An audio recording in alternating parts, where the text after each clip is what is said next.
across the UK. On DAB+, on your smart speaker, on your smart TV, and on your side. This is Talk.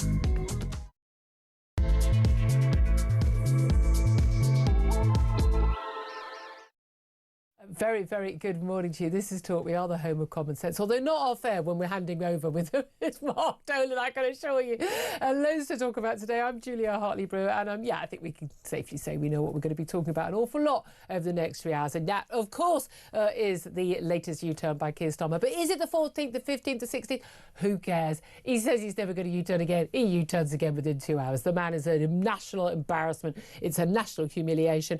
But it's a very, very good thing that people are going to get a chance to vote in the elections, which they frankly should always have had the chance to vote in. We're just going to pay an extra £63 million for the last minute shenanigans to get those elections up. Oh yeah, and the legal fees for the government and 100k legal fees for Reform Party as well, for basically pushing the government to do the right thing. Brilliant. Absolutely fantastic use of our taxpayers' money at a time when things are really tight. Don't you agree? Yeah, love to hear your thoughts on all of that. Give us a call, 0344 499 1000. Text the word TALK in your message to 87222. Get in touch with us on X at talkTV. Calls are charged at the national rate and text cost £1, standard network rate message. And whether you are listening on DAB+ radio or your smart speaker, watching on YouTube or your connected device, it is fabulous to have your company. We'll also, of course, be talking about reform in about an hour's time. They're supposed to be announcing their new shadow cabinet. I mean, not technically speaking a shadow cabinet, they're not the official opposition, but they are, many people think, according to the polls, the next government in waiting. We're going to find out, is Robert Jenrick being lined up as the next Chancellor of this country? Is Youssef the next Home Secretary? We're going to find out, hopefully, in an hour or so's time. Also, Donald Trump's anti-Semitism czar has said that hatred of Jews in Britain has been allowed to run amok. And he's right, isn't he? So much to talk about. I'm delighted to say joining me for all the chat today is Tom Slater, editor of Spiked Online. Good morning to you.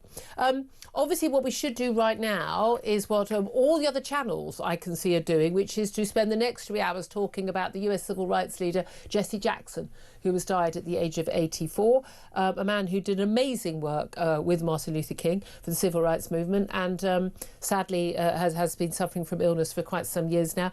But also, I'm afraid, was somebody who frankly moved into territory which I think was very divisive, rather than the message that Martin Luther King had, which was to not see race, to judge people by the character, rather than their skin, by what they did and what they said, rather than anything else. But I mean, I suppose we should touch on that very briefly as news. But I mean, it's fascinating how much that is the leading news, full stop, for Sky, BBC and everyone else, isn't it? I know it's not as if this shouldn't bear mentioning, that it shouldn't be a headline, it shouldn't be a bit of breaking news. As you say, he was a very significant civil rights leader, although, as was often the case later on in the career, kind of went down the sort of BLM identity politics rabbit hole and didn't come out the other end very well. But it's this problem, isn't it, was that a lot of UK media, a lot of UK social media suffers from a very bad case of America brain, as if we're all just downstream from the American kind of imperial centre, and that even figures who, to be perfectly frank, most people on the streets of Britain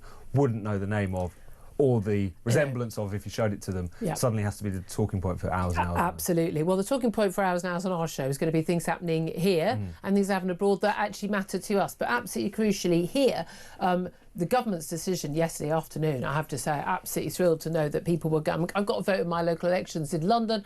Lots of people. It's not the whole country having local elections in England. We know, of course, we've got the Welsh Assembly elections, the Scottish Parliament elections. They were all going ahead, but some 30 councils were basically going to be allowed, pushed, persuaded, chose to, but were legally allowed by the government to basically postpone. They say postpone elections, but in some of these areas, they already had elections postponed. When you postpone twice, 2 years, I'm thinking pretty sure these elections are being cancelled. Why?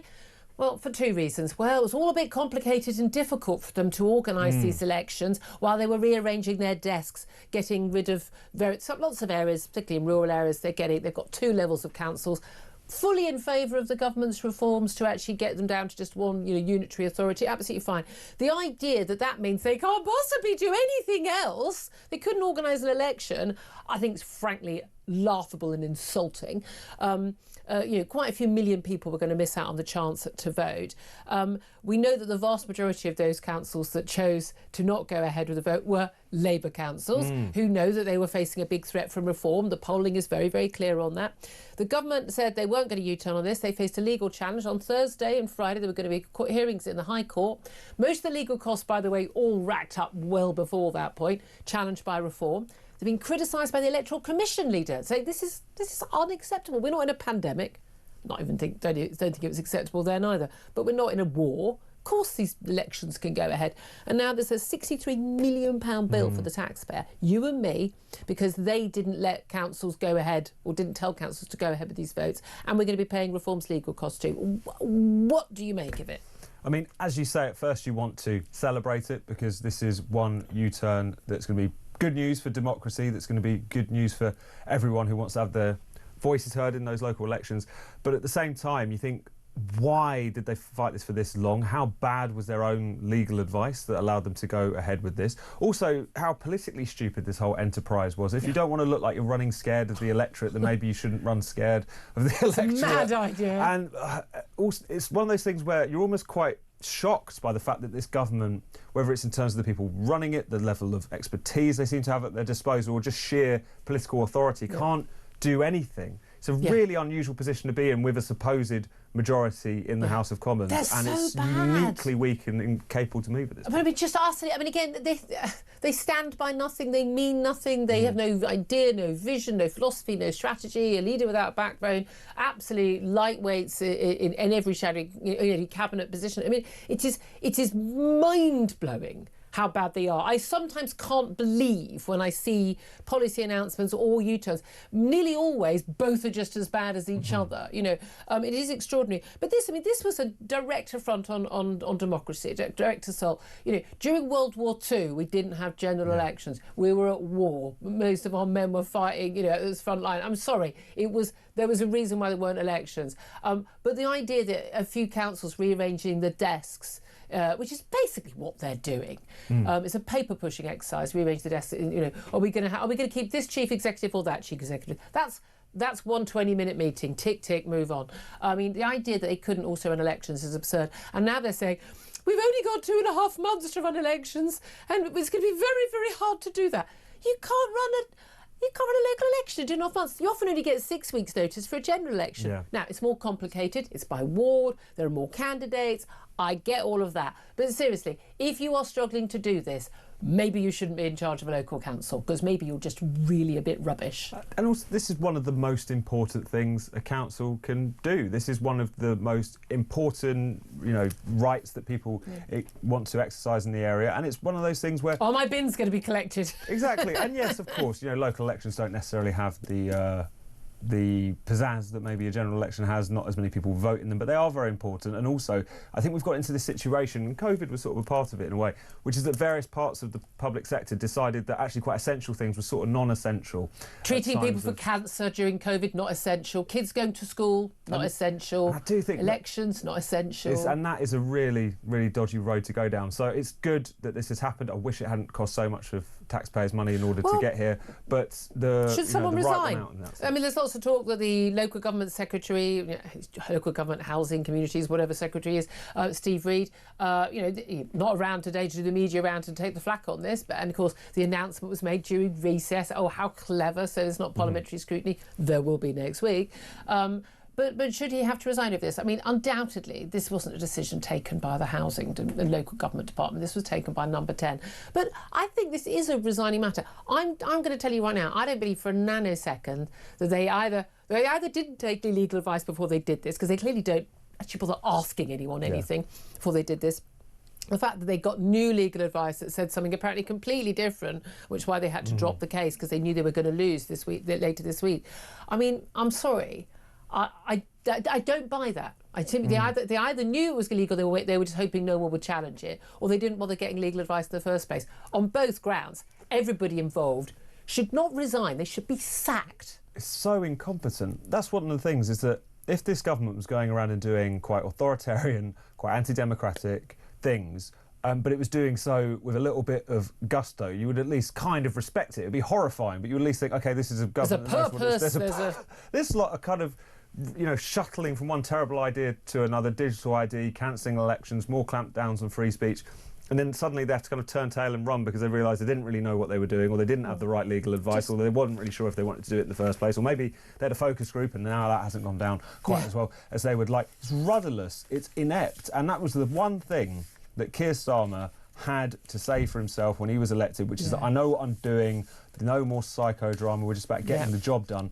And integrity. He talked about integrity. None of that. They cannot even execute the terrible things they want to do. They can't seem to do anything whatsoever, and they seem to be wasting enormous amounts of everyone's time, energy, and taxpayers' money to get to the 14th or 15th. That's it. I didn't look. OK, I don't talk about exactly how I vote, but I think you can guess. I didn't vote for the Labour Party last time round. Green Party.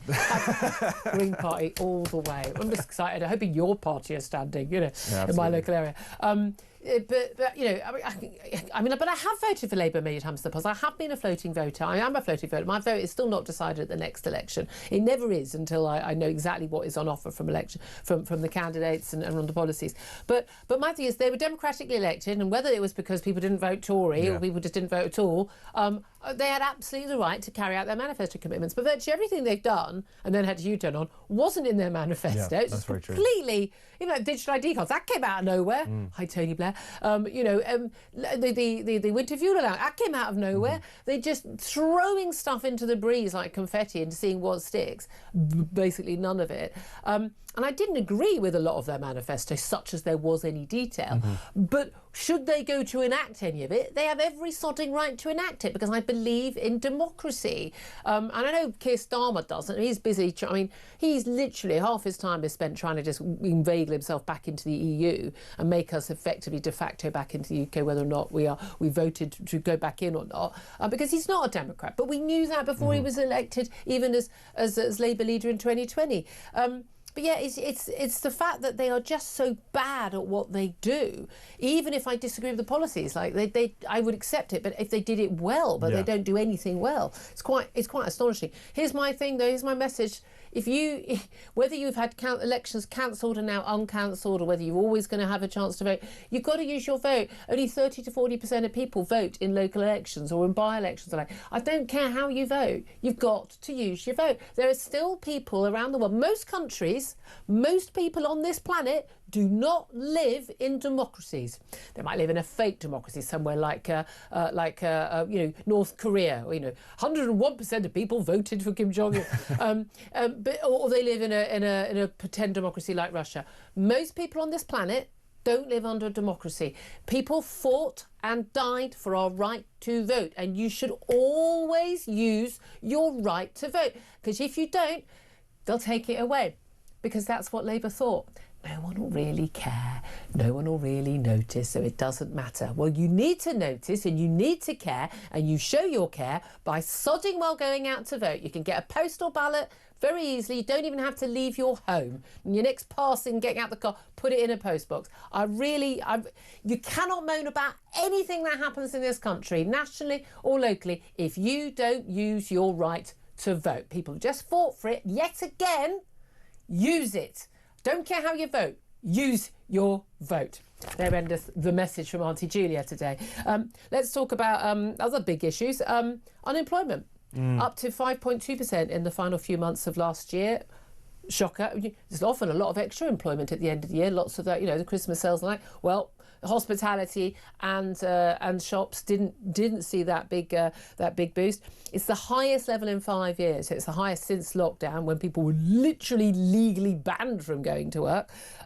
We've also got youth unemployment now, higher than the EU. Now, one of the key things that we've had for many years is that we have not had the same level of particularly youth unemployment. I mean, Spain, it's been 50% of young people not employed.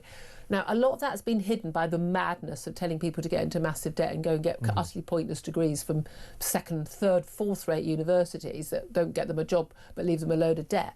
But nevertheless, this is bad. No, it's awful, and it's a reminder that on all kinds of different metrics, actually, this Labour government seems to be dragging us back to the dark days of COVID and lockdown. I mean, these unemployment figures being one thing, other areas like house building stalling to the degree that we haven't seen since And we're all surprised by that. No, and it was so predictable. Everyone said when we had the national insurance hike on employers that this was basically just going to be a tax on jobs. It's going to lead to fewer jobs. It's going to lead to more unemployment. So the employers who actually employed people said that. But the government knew better. Apparently so. And they knew better than basic common sense. Of course, if you're going to make it more expensive to hire someone, then fewer people are going to hire people. No, but that's not common sense in the public sector.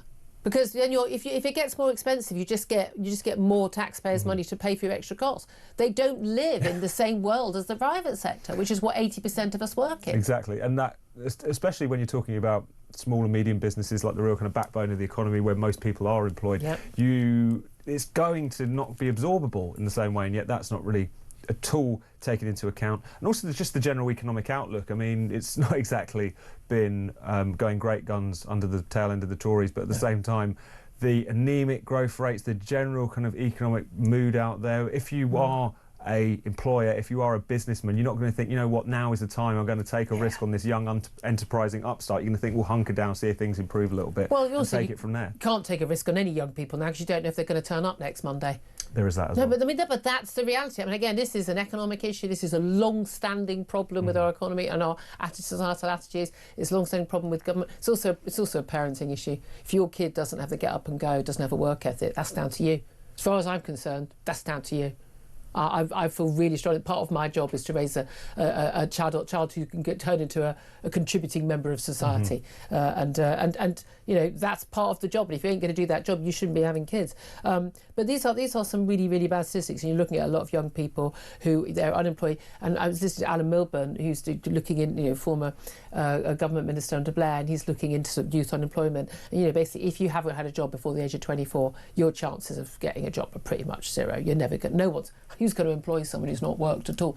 I mean, but again, if you look at all the people, I mean, everyone's like so many young people in our office, and I know people, we've talked about it on air, and a lot of, you know, people in our business, you know, you're freelance, you know, you don't turn up to work, you don't get paid. That's how life is. And that is how life is for people running small businesses. If you're a plumber, you're an electrician, you're a builder, you're a scaffolder, loads and loads and loads of jobs. You don't turn up, you don't get paid. And you learn that work ethic very, very, very quickly. But a lot of people, young people and old, talking about their first jobs, in whether it was, you know, whether it was a newspaper round, whether it was, you know, like me, you know, it was you know, chopping onions in a burger bar, the waitressing and the bar work and all of those jobs. They are the things that make you. And if you don't get those jobs, but no one's employed. You don't want to employ someone 10 quid an hour to do that job when they've got no experience, they've got a bad attitude, and they're not going to turn up. So why would an employer do that? Well, minimum wage, you're looking at over 26 grand a year. I'm sorry, your average young person without any experience ain't worth that.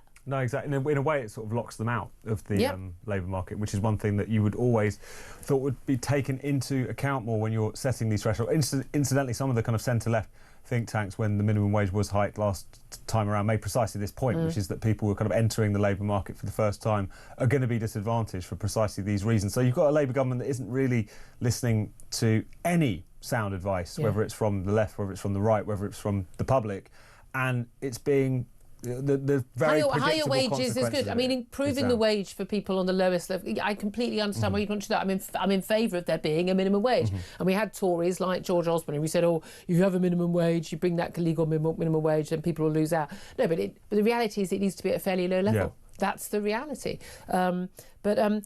Well, I'd love to hear your thoughts on that as well, particularly if you're young, you're looking for work, or if you've got a youngster, you're worried about them. 0344 499 1000 is the number to call. Of course, you're mostly free, and I know that's going to be what you want to call in about the local elections. That another humiliating U-turn by the Prime Minister.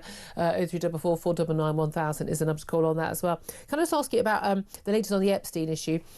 Mark Dolan was just talking about that at the end of breakfast. But the police, Met Police, Thames Valley and Surrey Police all joining forces to step up this investigation into Prince Andrew, as was. And again, there's two sides to this. Was he leaking information to Epstein when confidential government information when he was a UK trade envoy, and also this worrying view that, you know, that he was basically having young women and girls trafficked to him. And of course, he has denied any wrongdoing. I need to point that out. But, you know, was there a cover-up at the top levels? An awful lot of people who have worked in Buckingham Palace, worked in royal protection, are now saying, look, there's just no way senior royal staff and senior royals were not aware of some of these allegations. Hillary Clinton, who changed her tune along with Bill about a month ago, is giving testimony to Congress, I think, later this month. Although she claims she's never even met Jeffrey Epstein, but they refused to do it for a long time. She's now saying, that everybody should give evidence who's asked to give evidence, because they can't compel Andrew to give evidence because he's not an American citizen or American resident.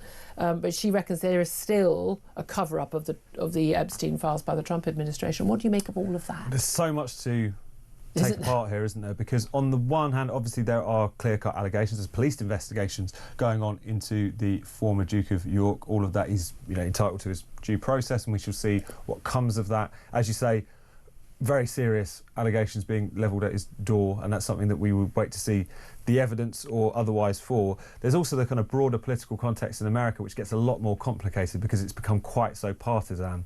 There has been obviously a lot of interest in the Epstein files on the right. It was one of the things that Trump's base was very exercised about. A lot of people were very disappointed when it felt like they were slow-walking the release of a lot of those files.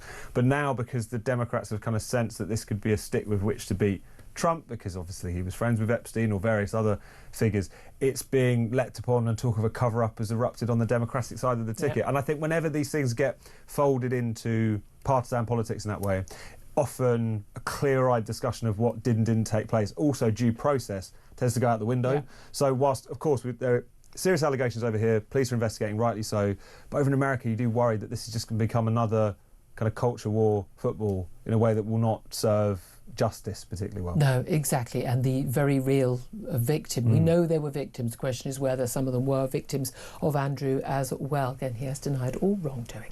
10:24 is the time. Let's take a quick break. As I said, the telephone number, you know already, 0344 499 1000 to have your say, particularly on the local elections. So much more to talk about, so many more top guests coming, and more of Tom as well, and me. Don't forget to use your vote. This is Talk.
Across the UK, on DAB+, on your smart speaker, on your smart TV, and on your side. This is Talk. Good afternoon. I don't know, I'm just wishing the day away. Good morning to you. It's coming up to 10:27. Let's get straight to your calls. Not surprisingly, on the local elections and that U-turn on cancelling them. Philip is in South Wales, wants to have his say. Hello, Philip. Good morning, Julia. Good morning. Well, your elections weren't going to be cancelled, were they? Because you've got your Welsh Senate elections. Absolutely. Yes, we have. Yes. So what do you want to say? Yeah. I'd like to say that Starmer knew that this was illegal to cancel the elections. He knew it was illegal, and he's a lawyer. Yes, not very good lawyer. Not very good. Yeah, and therefore he's broken the law. I have to say, didn't we establish a while back that Lord Hermer, the Attorney General, his big human rights lawyer mate, who's in government, that everything, they actually went a document that went through every department, you have to clear everything in case there'd be a legal challenge. How the hell didn't someone look at this and go, yeah, I don't think that you can use a law that was meant for wartime and pandemics when people are just rearranging their desks in Surrey? Absolutely, absolutely. And to be honest with you, I think he should resign straight away because he is an embarrassment to the country. And look out in not even a year, 6 months' time, the damage he is doing to the UK. It's unbelievable. Well, and the 63 million quid. I mean, what was amazing, there were journalists yesterday asking Nigel Farage when he was doing a press conference and on a walkabout somewhere, and he was asked about this, and people were saying, well, you know, apparently the government, i.e. the taxpayer, is going to have to pay reforms roughly £100,000 legal fees to this point, even without those High Court hearings expected on Thursday before this U-turn by the government.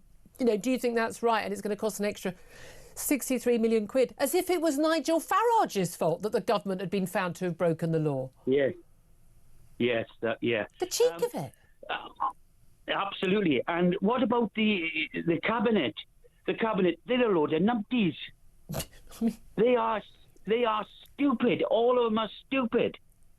I don't think they're top notch. I mean, I know some of them, and I actually rather like some of them, but I don't think they're top. I don't think they are the top-notch people we'd be looking for to if we were choosing, you know, from the whole country. Who do you want to run our country? Do you think the the local government secretary, should he resign? But or do you think, as you say, it goes all the way to the top? It's a decision by the people. Reid should resign straight away because what he's doing, I don't know what he's doing. I don't think he knows what. I don't think his left hand knows what his right hand's doing. That's for sure.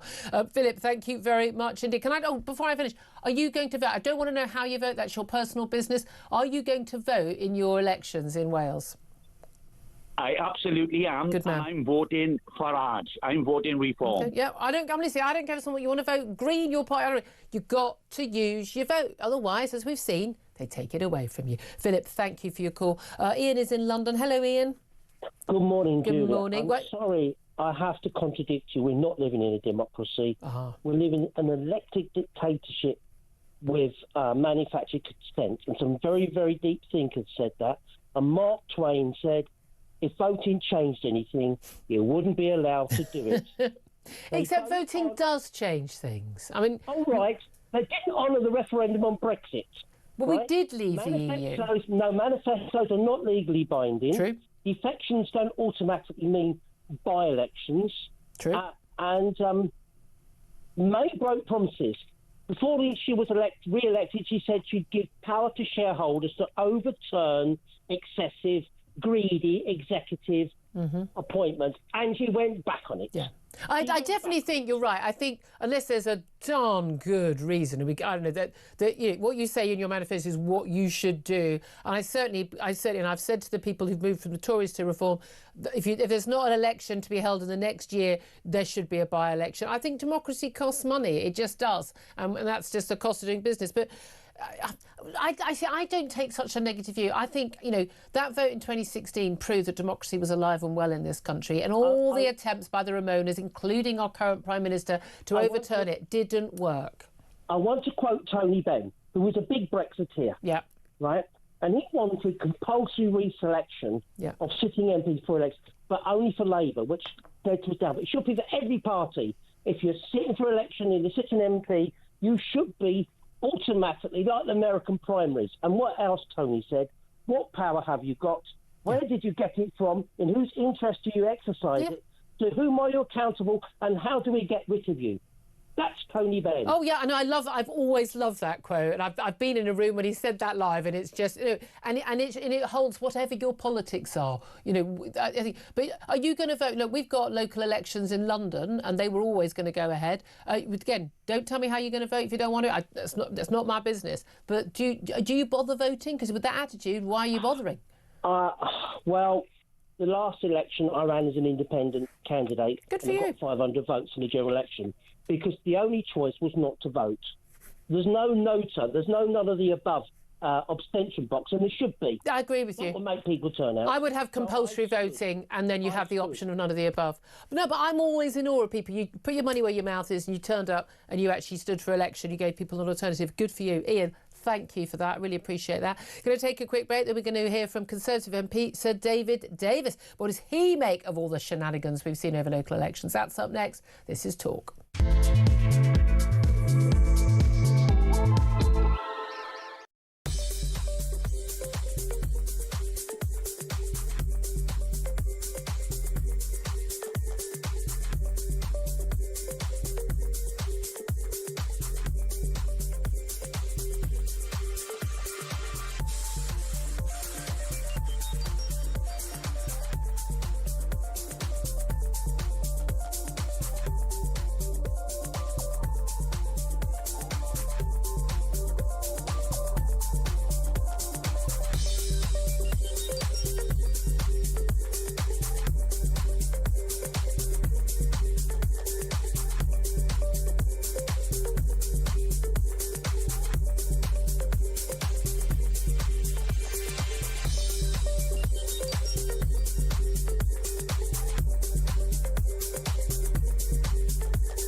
Across the UK, on DAB+, on your smart speaker, on your smart TV, and on your side. This is Talk. Very good morning. Welcome back to the show. 10:35 is the time. I'm Julia Hartley-Brewer. This is Talk, and Tom Slater's still with me. And delighted to say we're now joined by Conservative MP Sir David Davis down the line. A very good morning to you, Sir David. Good morning. I just spent the last 15 minutes laughing. Why? Well, all your listeners' comments. I mean, the last one was about Tony Benn. Tony Benn actually came and launched my by-election when I had my by-election back in whenever it was 20. God, I remember. Yes. Yeah, you stood down over. What was the issue? It was a civil issue. It was civil liberties. Basically, it was locking people up for 42 days without a charge. Basically, and so I mean, in a way, it's of a piece with the current bunch because you know here you got a civil liberties lawyer, and what do? They try to do away with jury trials. They've tried to give us digital ID cards. They've been undermining the press, and that's today's papers, and of course also trying to ban elections, or at least defer elections. Yeah. I mean, it's quite extraordinary. It's the sort of thing you'd expect an authoritarian 1930s. Well, this is the funny thing. And then you've got the people on the left, the Labour Party, who were talking about how, they have to stop. I mean, I know it's not your party, you're a Conservative. They have to stop reform getting in because they're fascists, they're Nazis, and they're not democratic. You think, hello, look in the mirror, for goodness sake. It's quite extraordinary. What do you make of this U-turn? Whether it's, we're trying to work it out, is it the 14th or 15th? We're told major U-turn. Apparently there have been 25 in total. On my count, it's the 15th. 15th. Yeah, depends what you count. Anyway, it's any number, and they're not very good at them either. I mean, to be fair, dear old David Cameron did quite a lot of U-turns, but he did them with a degree of elegance that this lot can't manage. And we should absolutely applaud governments who, when they get things wrong or when it's unpopular, that they do change their mind. But the point is, a lot of these things that are done, they're done very in a cack-handed way. No, they don't prep anybody for it. There's no good reason for it. The Electoral Commission was very clear. This was unacceptable. They were using a law that was basically there in the case of a pandemic or war, not for reshuffling the desks in a district council. Yeah, and they were forced into it. Let's be clear. I mean, it was fairly obvious that Reform were going to win their case, and so the government walked away rather than be even more humiliated by it. I mean, look, you've got 30 councils, 21 of them. Were ones that Labour currently held. I mean, and I don't know how many they're going to lose. I mean, all told, they're up to lose about 1,000 seats, and I think about 20 councils, plus or minus 5. Yeah. So that's what they were terrified of. Well, that's it. If Labour thought they were going to be winning those seats again, they wouldn't have cancelled these elections. We all know that. I mean, no one's under any illusion. The government, i.e. us, because the government hasn't got any money of its own, it's taxpayers' money, is going to pay Reform's 100 grand legal fees, plus apparently 63 million quid being rushed out to these councils to help them do these elections on the rush, because everything's going to cost more now. That should be a resigning matter, shouldn't it? And who for? Is it the Prime Minister? Is it the local government secretary, Steve Reid, or is it both? It's both, I'm afraid. I mean, it's impossible to imagine that this happened without the authorisation of the Prime Minister or McSweeney in his place, but essentially number 10. But if I'd been a local government minister under those circumstances, I would have walked. I'd have said, I'm not going to do this. It's my job to deliver democracy in local government. After all, if that's not his job, what is? So I'm afraid both of them really ought to go. And even now, even though, I mean, what's holding Starmer in place? What's holding Starmer in place is the absence of an alternative easily available. Rayner under a tax issue, Burnham can't get out of Manchester, and so on. But the simple truth is that's the only thing keeping Starmer in place. Otherwise, I think he would. I mean, truth be told, I think before the end of the year he'll be gone. I didn't think that a month ago, but I do think it now. No, it did. I mean, I think, early last week, I think we thought he was going to go within a matter of days or even hours. Now everyone's saying, OK, until the local elections. But he went on Radio 2 only yesterday, the Prime Minister, during recess, should be a quiet time. He said there wouldn't be any more U-turns, and 2 hours later there's a U-turn. I don't even know if he knows what he's doing in government, because my God, the rest of us can't work the hell out. What do you think about what else is going on in government? We've seen, the loss of the Chief of Staff, the Director of Communications, by all accounts, the Director of Communications, who's only been in the job a few months, Tim Allen, is because of a bunch of emails that he'd written to Lord Manderson, again, and he's another protege of Lord Manderson, where he's basically being very rude about the Prime Minister before he came to work for him. He's gone. We've got this probe into Manderson. We've got a probe into the decision to appoint him and to keep him in the role. What does the Prime Minister know when? That's going to explode in their faces, everyone is predicting. And we've got the latest, this Labour Together think tank, which is basically the think tank run by Morgan McSweeney, the Prime Minister's former Chief of Staff, that basically created Keir Starmer as the perfect Labour member's candidate, and then as a Labour Prime Minister. But basically, they hired an American company to probe and then smear two Sunday Times journalists, and including them, going into one of the Gabriel pogroms, the fact that he was Jewish, accusing them of basically getting information hacked by the Russians. Turns out Lord Manderson's implicated in that as well, as someone who passed on some of those smears. What do you make of all of that? Well, I mean, it all starts with a government that came in not knowing what it wanted to do. I mean, that's the simple underpinning thing. I mean, it's very unusual. Most governments get elected because they want to do something. Even if they turn out not to be very good, they start out wanting to do something. Thatcher obviously wanted to do something.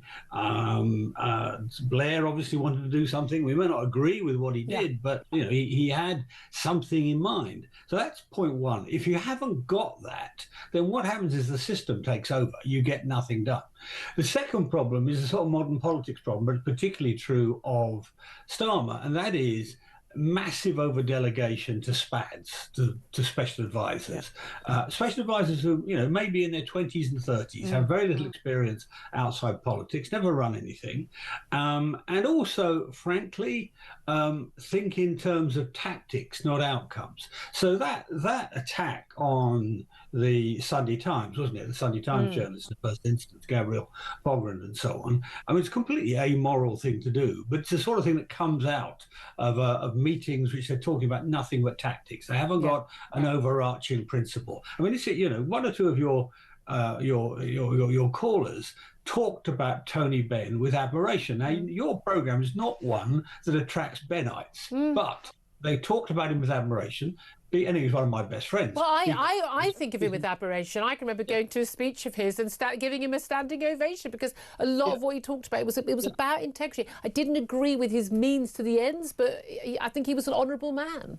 Yeah, and that's why I liked him. So you've got that. There's another thing which is a bit more difficult to analyse, but to be honest, it looks as though when you look at the government and you look at the supporting structures of the government, Starmer basically appointed his friends to everything. Yeah, whether it's Hermer as the Attorney General, as his AG, or a vast number of junior ministers who came in last week, basically, and because they're in the circle, have got appointed, and that's part of the reason. I mean, you were saying earlier that you look at the front bench and it doesn't exactly impress you. It's partly because it's just a bunch of mates. It's the sort of it's an Islington dinner party writ large. And that makes it much weaker too. So all those things together give you what you've got. But that's the interesting thing, is because you think about the big beasts of previous Labour governments, whether it's under Blair or in the 70s, and you look at under Thatcher and indeed under Cameron first, you've got people you've got a bit of kind of credibility, they've got a bit of bottom, they've been around, they've got their own sources of support in the party, as opposed to, as you say, just being placemen. And that's probably the reason why he's not gone yet, is that actually no one's kind of ready and no one really knows what the alternative is. But it wasn't just their support, it was they were big people in their own right. I mean, look at David Blunkett or John Reid or people of that sort of nature. They were real thinkers. They were brave. I mean, these people were my opponents in the day. But, and they were a proper challenge at Dispatch Box. This lot are not, I'm afraid. No, indeed. What do you make of what's going on in the civil service? I mean, we've heard, Chris Wormold was appointed. He'd been there. I mean, look, he was the civil servant in charge of the home of the health department during COVID. I think that tells you everything about this guy not being someone you would want to employ as the cabinet secretary. By all accounts, he was considered to be someone who was just sort of a bit of a yes man to the Prime Minister. They've now realised he's pretty useless. He's going out. We're paying 250k for his payoff, and then they've appointed 2 or 3 people sort of interim to take over that role. But Antonia Romeo, who was a former cabinet secretary, I think, in the Home Office, she's now being touted. She's been the candidate.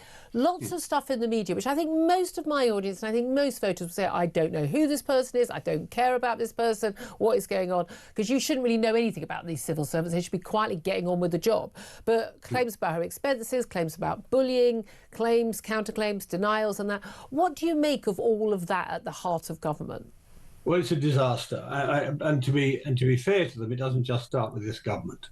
I mean, there has been a very long-term decline in the standard of the civil service. I mean, when I look at the people who were, I don't know, a policy principal back in Thatcher's day, somebody like Andy Haldane or whatever, people like that, there's nobody of that calibre there anymore. See, that's the first problem. Yeah. Second problem is, again, it comes down to ministers not imposing their will, I say their will, the will of the people who elected them on the system. I mean, there's a famous account, I can't remember if it's Ernest Bevan or Nairi Bevan, one of the two, when he walked in his first day in the post-war government, threw down the Labour manifesto on the desk and said to the Permanent Secretary, that's your instructions for the next 5 years.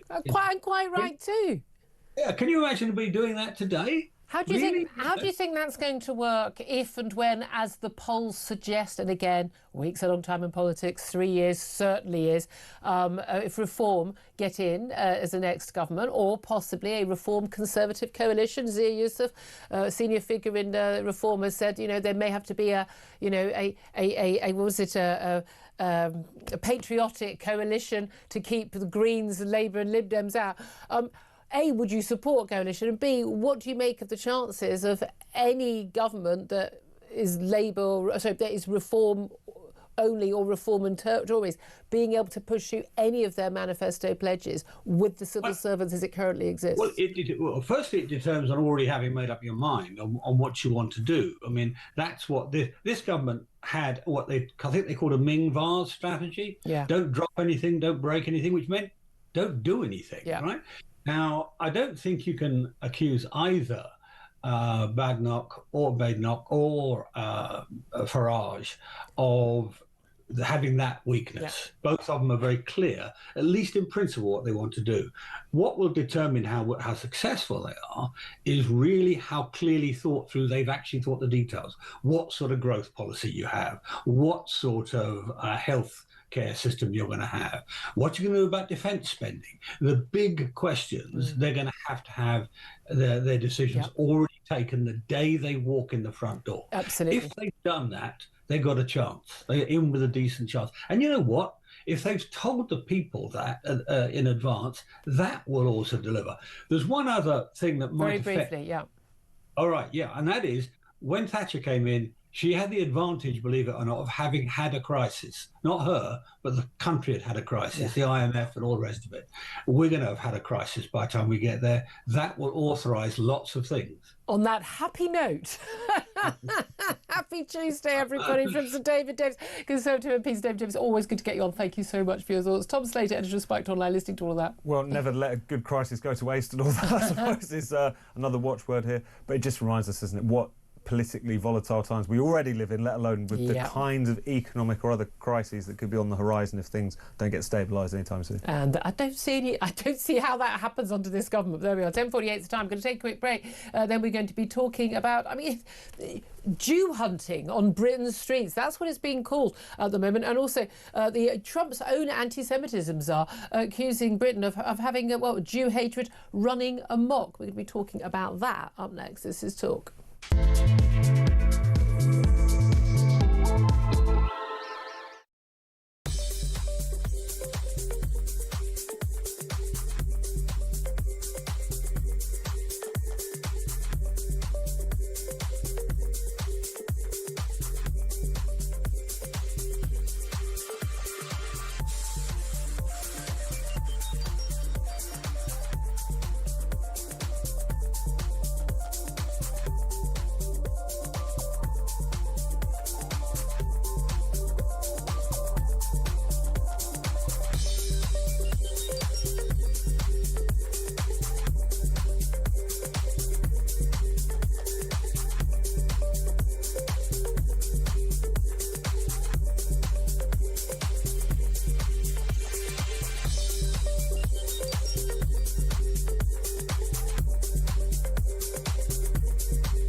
across the UK, on DAB+, on your smart speaker, on your smart TV, and on your side. This is Talk. Good morning, welcome back to the show. 10:51 is the time. Let's talk about Jew hunts. Now, a sort of thing you thought happened in Berlin in the 1930s, but it's being accused of happening in places like Brighton, Sheffield and elsewhere in this country. Is it actually a Jew hunt? Well, I mean, it depends on your perspective, but people going door to door, often the Green Party, and saying, you know, will you join us in our ban on buying anything or investing at all in Israel? And if you don't support us, can we note down your name and where you live? Well, why are they doing that? Well, let's talk about this with Alex Hurd. He's the Director of Labour Against Anti-Semitism and joins us now. Good morning to you. Good morning. Thank you for having me on. I wish there didn't have to be a group called Labour Against Anti-Semitism, or indeed anybody against anti-Semitism. It should just be a given in a civilised society. Any political party feels that way. Your party has had its problems. It's still the only political party in this country that's actually, had a formal, basically, ruling that it has a problem with anti-Semitism and racism, extraordinarily. Everyone thought it was all going to be sorted out under Keir Starmer, but now we have the Green Party, we've got your party, we've got a number of other people on the left of your party where, frankly, many Jews would consider anti-Semitism is absolutely rife. What is going on? Yes, we've seen the rise of the populist left, and it's very frightening for the Jewish community. They talk in the language of Soviet-era anti-Zionism, which was a cover for classic anti-Jewish racism. So we see this rolling out with the example of Matt Lucas, who's never spoken about the conflict in Gaza, and yet a man tried to publicly humiliate him by forcing him to take a purity test. While he was on the tube, he was on an escalator on the tube. And there's a video doing the rounds of Matt Lucas. Matt Lucas, I'm not a particular fan of some of his politics, particularly on the issue of women's rights versus trans rights. And I don't care what someone's religion is, you've got the right to walk on the tube and not be harangued because you have a particular religion, that you have to have a particular view on an issue. Exactly. So he was no longer a comedian, no longer an actor, no longer a presenter. All of his achievements and identity were boiled down to just being a Jew.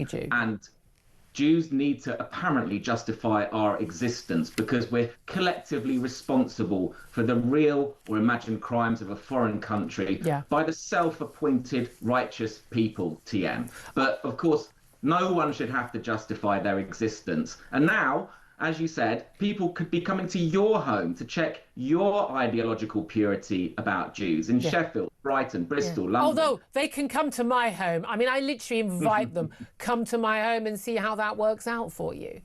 Yeah, they're knocking on doors. They're making lists. What are they making? Why? Yeah, what are they making lists for? They said this is just normal canvassing and campaigning, but people have been challenging them. And I think basically, if you do see this in your local area, you need to go out and challenge these people peacefully, absolutely. But police are now investigating a group of pro-Palestine canvassers accused of engaging in a Jew hunt as they went door to door. This is in Sheffield, and they're members of the Sheffield Apartheid Free Zone. I mean, what on earth is that about? The idea that people of Sheffield should be worrying about what's going on in the Middle East. Yet we're all allowed to have our views on international affairs. But the idea that this is like an absolutely vital issue. And again, I find it fascinating. The people who are campaigning about Palestine, and they're welcome to that view, they're welcome to be concerned about what's happening in Gaza, they're welcome to criticise the Israeli government, as long as it's based on facts, not made up nonsense about genocide, which is simply factually untrue. But they seem to be remarkably concerned just with one government in the Middle East, which they can accuse of wrongdoing, remarkably relaxed about other governments in the Middle East who are brutalising, murdering, torturing and imprisoning their people. They don't seem to be bothered by those people at all. Syrians not bothered, Iranians they're not bothered, Saudis not bothered by any of them. They're completely fixated. They're like a sort of totalitarian enforcement brigade. And you're right, the footage appears to show a woman in Sheffield being physically attacked. Because when opposing Jews forms part of your identity, being challenged can feel like a personal attack. And this lot are supported by a Green Party MP. Now, Jews know very well how anti-Zionist campaigns go. Yep. No one is ever pure enough for these inquisitions. Jews fled the Soviet Union, they were expelled from communist Poland and fled the Middle East, except for Israel, because of anti-Zionist campaigns. Yeah. And this will make Jews feel extremely unsafe. Yeah, and again, it is possible to criticise Israel and not be anti-Semitic. Of course it is. However, it is often used as a cover, and certainly most of the people that I know who feel very strongly anti-Israel, again, the only real explanation is you just got a problem with the only Jewish country in the world, and it's as simple as that, and that's the issue. Zach Polanski, who himself comes from a Jewish family, he basically is covers for the Green Party's policies on this, but saying, I'm Jewish myself and I criticise Israel, so that's okay. But the Green Party seems to be, I mean, I would say it's a good thing. They're less and less obsessed with their green hysteria, but terribly, terribly worrying and dangerous thing that their focus seems to be almost entirely now Gaza. Oh, no, the climate's fixed now. No need to talk about that at all. It's all about Gaza. Look, Zach Polanski changed his tune a couple of years ago. It seems to me quite opportunistic. And now Green Party activists are reviving anti-Semitic Soviet campaigns from the 1970s. And that is where it came from. This is absolutely where it started, a lot of this.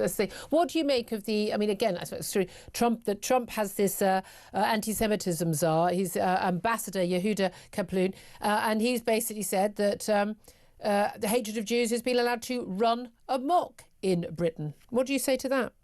I mean, there's something in that. The CST recorded the second ever highest total, showing we've reached a new normal since October the 7th. And the pretext of Israel-Palestine was used in a racist context against Jews for the majority of cases. Yeah.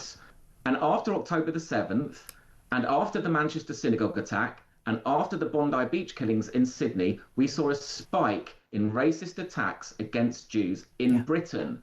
So these were celebratory, and this shows us that it excites some people, it empowers them to want to harm more Jews. Yeah, absolutely. A message I say to people, you know, whether you're Jewish or not, whether you live in a Jewish area or not, if you don't speak out on this, you're part of the problem. People have to speak out. This is the canary in the coal mine. People need to speak out. I say, these people are welcome to come to my door any bloody day of the week. Come on in, let's play. Alex Hearn, Director, Labour Against Anti-Semitism, thank you. Tom Slater, listening to all of that. Such a depressing reminder that there are so many people who run around claiming to care about racism, claiming to care about cohesion, yet the world's oldest hatred makes a roaring comeback, that it puts into, frankly, the dust all of the conversations we used to have about microaggressions and whatnot. Anti-Semitic violence on our streets, anti-Semitic harassment on our streets, threats of violence, graffiti, so on and so forth.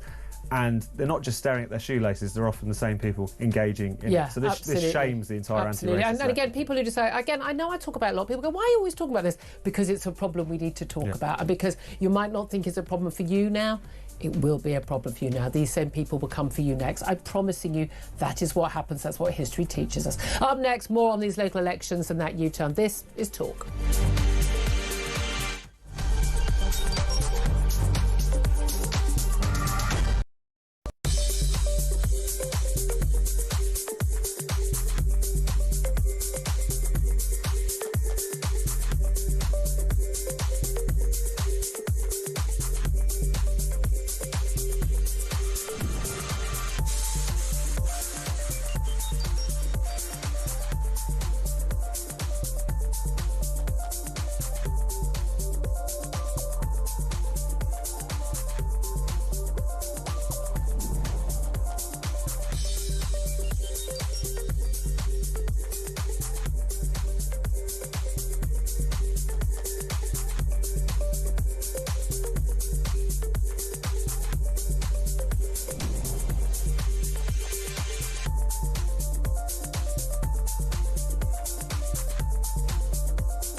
across the UK. On DAB+, on your smart speaker, on your smart TV, and on your side. This is Talk.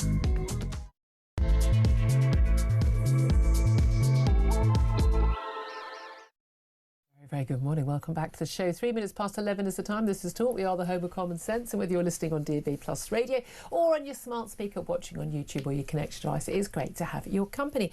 Don't forget, you can go to my YouTube page if you miss anything from the show, with you all the way till 1. But if you miss anything, you can just go and look at that on YouTube and you can hit subscribe. You never have to miss a thing. Coming up in this hour, we're going to spend the entire next 2 hours discussing the death of Jesse Jackson, the US civil rights campaigner. Oh, no, sorry. That's BBC and Sky. No, we're going to be talking about stuff that actually matters in this country.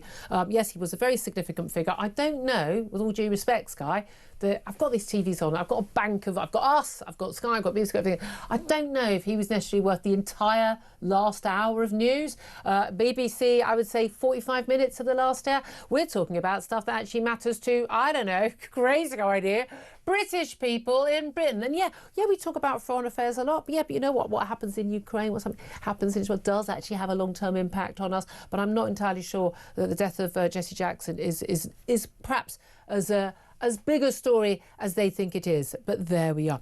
We're going to be talking about the latest U-turn by Keir Starmer. Is his 14th, his 15th, his 16th? Who knows? It's always another U-turn from Keir Starmer. It's another week, it's another U-turn. Them's the rules.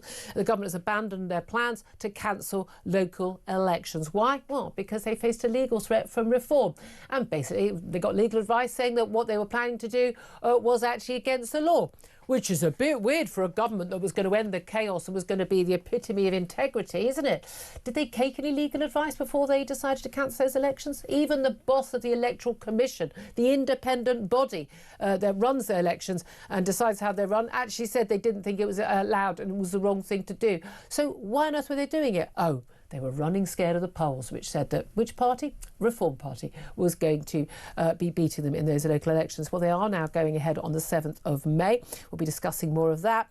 Can't get a Reform guest on because they're all busy at a press conference right now. It's about to start, where Reform are going to announce their shadow cabinet. Not officially the shadow cabinet. They've only got MPs, 8 MPs. They are not the official opposition. But we're going to find out who their Chancellor, their Home Secretary, etc. would actually be in the event of a Reform victory. So we'll get to you that live as soon as it gets going. Plus, we're going to be talking about Donald Trump attacking Ed Miliband. Well, I mean, just for everything, really, but particularly over his apparent green energy deal, which is just a piece of paper that means nothing. But nevertheless, he says it's with loser California Governor Gavin Newsom. Gavin Newsom is very likely to be the Democrat candidate at the next US presidential election. And if you thought Ed Miliband was bad at this stuff, wow. You ain't seen nothing yet when you see what that man has done to California. Anyway, that's all coming up. Plenty more coming up on all of these big topics. Delighted to say that joining me still for the rest of the show is Tom Slater, editor of Spiked Online. Morning. Morning again. So much to talk about today. Not just Jesse Jackson. I mean, can I ask you, genuinely, Jesse Jackson was a huge figure in the US civil rights movement. Not in the British civil rights movement. We didn't have to have one because we didn't have laws that prevented black people from voting and having equal rights. Not a thing. We didn't import our entire black population as slaves, as the Americans had done at that time. Huge figure, working alongside Martin Luther King. Later, though, became, I mean, frankly, I've got to be honest with you, I'm going to call him what I thought he was. I think a race baiter as part of the Black Lives Matter movement. There's definitely some accusations that were made against him for some anti-Semitic comments. I don't know what was in his heart. I think he's one of those many people who starts believing their own publicity, as many people on many different arguments and things do when they become very big figures and they're constantly, hailed as a hero. But I mean, why do you think on the day, OK, I know this news on the local elections was announced yesterday, but it has huge implications for millions of people. Big question marks at any normal time about whether or not the local government secretary, the Prime Minister, government lawyers who said it was originally illegal should have to resign over the extra £63 million cost to taxpayers. No small sum of money to us when times is hard.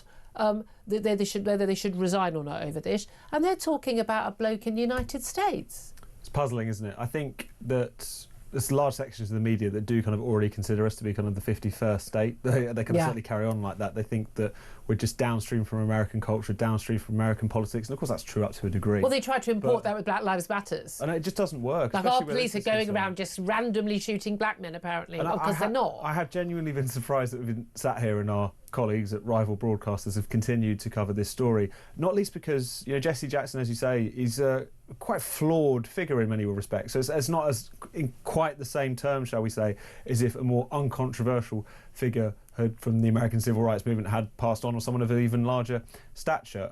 But I mean, it's worth talking about. Of course. But I mean, certainly since I've been in the studio, 1 hour and 8 minutes so far on Sky, and I would say 45, 50 minutes on BBC out of the last hour and a bit. It just doesn't make any sense. And also, as I say, I don't think this comes from a perspective of deep knowledge and wish to impart that about the US Civil Rights Movement. I think people just have got such warped priorities about what people are interested in. Yep. And also, I think often kind of sneering about the grubby business of domestic politics. Like, who cares about local elections, really? Who cares about what's going on with Keir Starmer or Reform and their announcements, what have you? Isn't this so much more glamorous and exciting because it's American? I think there's a lot of that. I think you're right. There is a lot of that. Well, look, let's talk about this. Let's talk about the stuff they're sneering about, because we do care about this. And I'm sorry, I really do think that voting, I don't care whether it's the local elections, if we got to vote for the local dog catcher, I'd be voting. As far as I can remember, I have never missed a vote anywhere, postal ballot, nearly always, because I used to be a journalist, you know, sent out and about and you wouldn't know whether you were going to be at home for the elections. I consider voting in all elections very important. You can't moan about your bins, you can't moan about, you know, the local pothole mending and things if you haven't voted. You know, and I don't often get the government I want or the local government I want, and they don't often do the things they say they'll do. My local council absolutely promised we'd have weekly bin collections. They did literally 2 weeks later, went fortnightly. You know, and I think they should be punished for that until the day, you know, the day they're gone. But the Prime Minister, 2 hours after saying that he weren't going to be any more U-turns on Radio 2 yesterday, I mean, you've got to laugh. 14th, 15th, 16th, whichever, another U-turn, humiliating. But this was a decision to cancel local elections. The Electoral Commission chair opposed it. The idea was that basically having all these councils that are rearranging, and so basically you'd be voting, and then a year later you'd be voting again. But actually, this reorganising of local councils is taking a lot longer, because the people who run local councils are utterly useless at what they do. But the rearranging of the desks, basically, and the cost and the effort, and they simply couldn't manage doing all of that at the same time, was the reason why. But they used a law that was very clearly about basically emergency situations, absolutely huge situations, like being at war, you can postpone elections, as we did in the Second World War. During a pandemic, in 2020, elections were basically cancelled. I mean, they didn't say postponed, they were cancelled in 2020. And they tried to do it again in 2021. I know people like Spiked were speaking up about it. I found some old tweets of mine speaking up about it. And basically people went, yeah, you're not getting away with it, matey. And they went ahead pretty much everywhere. But to claim that the rearranging of the desk is a justification of this is insulting. No, it is insulting, and it reveals just how little care they have for democracy. I think you made the point earlier in the show that they thought, oh, no one would really care, or this doesn't really matter, or local elections, the turnout's low, who will even notice? Everyone noticed, because people really care about their vote at a time when they feel like it's being taken away from them. Didn't Brexit certainly tell us that? And I think it's hilarious that you have Keir Starmer effectively U-turning on his no U-turns announcement just the other day. There's some debate as to whether or not we're on the 14th or the 15th. He seems to have more U-turns than a dyspraxic on his first driving lesson. It's fascinating how he's gone about with this. But isn't this what happens when you don't really believe in very much and you're quite inept? I suppose it's the combination of those two things. Keir Starmer doesn't really have much politics to him behind it, but besides a few kind of niche things he's quite into, international law and so on. Beyond that, he's blown this way by Morgan McSweeney for a while. He's been blown this way by last person who speaks Sue to him. Gray for a while. No backbone, no ideology, no heart, no soul, no nothing. He reads out a speech, he then takes offence to it and to form behind it. That was the Island of Strangers speech, And then combined with that at the same time, both himself, the cabinet, obviously the top civil servants, the person he's just sacked, Chris Wormholders, notorious for being a kind of plodding old duffer in Whitehall. they're all really inept. So you've got no plan and you've got no people who can actually implement it. And here we are. Here we are. Well, look, let's talk about someone who says he does have a plan. Reform UK leader Nigel Farage is speaking at a press conference in Westminster announcing who's going to be basically in his cabinet if he does win the next election, announcing a senior team. Let's go live to Nigel Farage in Westminster. Somebody at the top of this department who's done well himself in the real world. So please welcome to the stage our head of BTE, Richard Tice.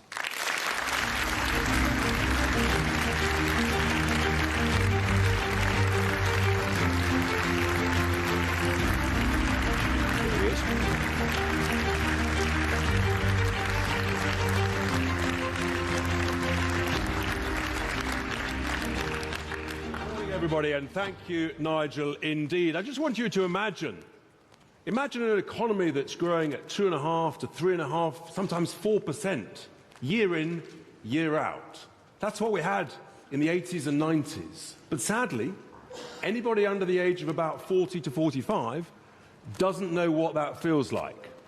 That's where we've got to get back to.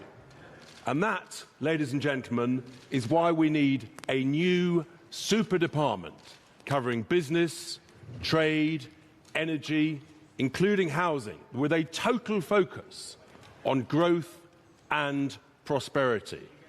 And it makes complete sense that such a department is led by someone with a successful track record in business, who's made hundreds of millions for shareholders, investors, and lenders alike, and who brings together a team of successful business people in order to ensure that we create the right conditions to achieve those sort of levels of growth.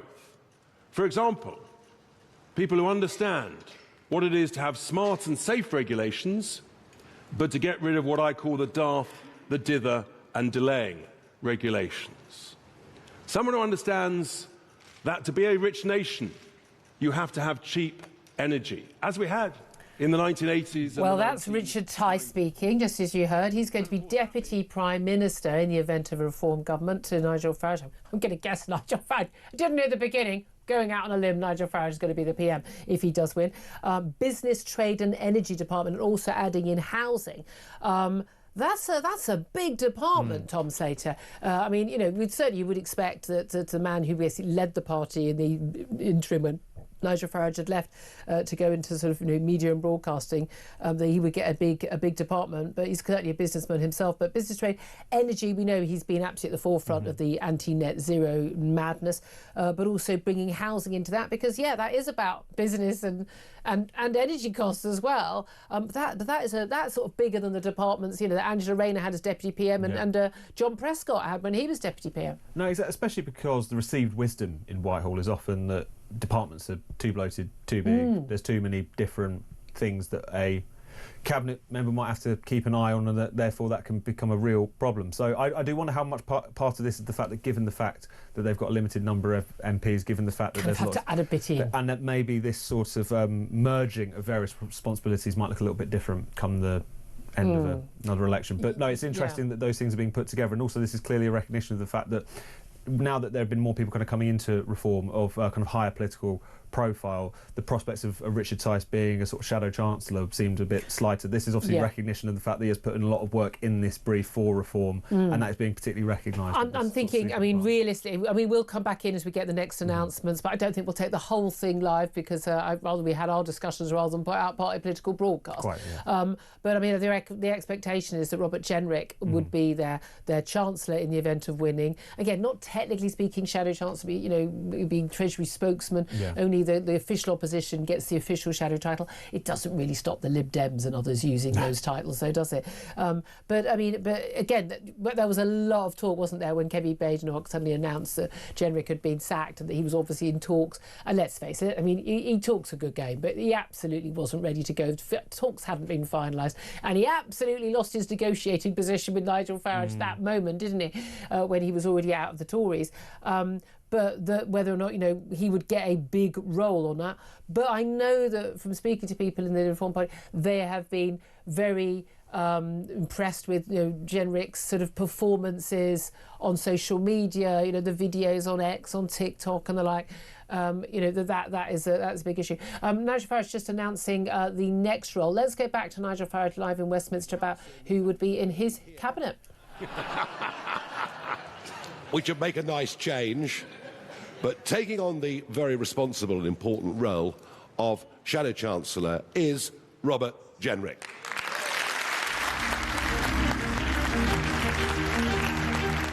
So that's the announcement. As we were just talking about, we expect Robert Jenrick only moved from the Tories in the last couple of weeks to be Shadow Chancellor. Obviously, those negotiations did go well. He had, of course, actually worked in the Treasury at one point in his junior ministerial role. Let's go live to what Robert Jenrick is saying. I didn't keep you waiting this time. Look, we all know that our economy isn't working. And why is that? Well, we've had decades of mismanagement. But this Labour government is in a league of its own. Its record is tantamount to vandalism. It promised stability. It's delivered chaos. It promised to lower bills, but they've kept on rising over and over again. Why? Well, in part, because of its crazy energy policies. They said that they wouldn't increase taxes. Well, they've increased taxes over and over again. £60 billion of tax rises to fund their waste.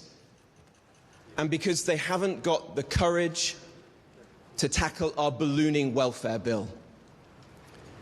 Businesses are fighting for survival right now. Factories are closing. Investors are leaving the country, and people are suffering. Everyone in the country feels hard up right now. People are working all hours, and then they get to the weekend, and they've got nothing left. The normal expectations of life, they feel like luxuries right now. Right, well, we'll leave Robert Jenrick to his... again, these are political broadcasts at some purposes, aren't they, Tom Slater? And that's not a surprise that Robert Jenrick would be in that role. As a good communicator, he was somebody who the Tories, it was a much narrower second place for him against Kemi Badenoch when he ran for the leadership. Was seen as somebody that if things were not starting to look up for Kemi Badenoch as Tory leader, that he would be sitting there ready to go after the local elections, where no one is expecting to be good news for Kemi Badenoch. I mean, the story will certainly be bad news for Keir Starmer, the Labour Party, but there's unlikely to be much good news for Kemi Badenoch. I mean, a lot of these councils where they were not going to be cancelled for their elections, and some where they were going to be cancelled where Tories were going to be accepted on. Again, we don't know how people vote on the day, but according to the polls, would lose their seats. No, it's going to be disastrous for them, and I think whilst them being more disastrous or more immediately obviously disastrous for the Southern government, it's something going to be a clear subplot there. And this is another reminder of how much authority she's lost. Someone who was so core to her team, although in a slightly more junior role, having defected and now being on stage with the presumptive biggest party at the next parliament. Absolutely. So very significant. We're going to take a very quick break now, and we're going to be coming back with later announcements from Reform about who's next in their shadow cabinet. This is Talk.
across the UK. On DAB+, on your smart speaker, on your smart TV, and on your side. This is Talk. This is Talk. Let's go straight back to Nigel Farage and his announcement about his latest announcement, who's going to be in his shadow cabinet. Zia Youssef, the latest name. This is a Talk. After manifesto, just not telling the truth. I'm talking, of course, about both legal and illegal immigration. Please welcome Zia Youssef.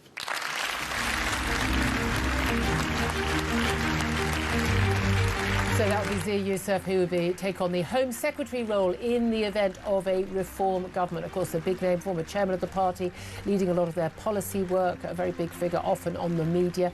Zia Youssef now just walking up to the podium. We'll hear just a little bit of what he has to say.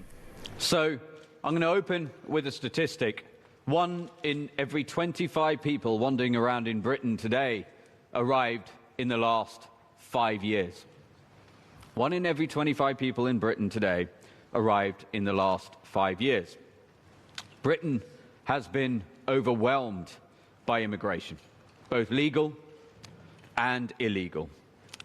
Look, I'm the son of immigrants myself, and my parents, between them, have given almost half a century of service to our NHS. I'm really proud of them. So no one knows better than I the invaluable contribution migrants can make to this great country. But we have to be honest. The sheer scale of immigration over the last 3 decades has broken Britain.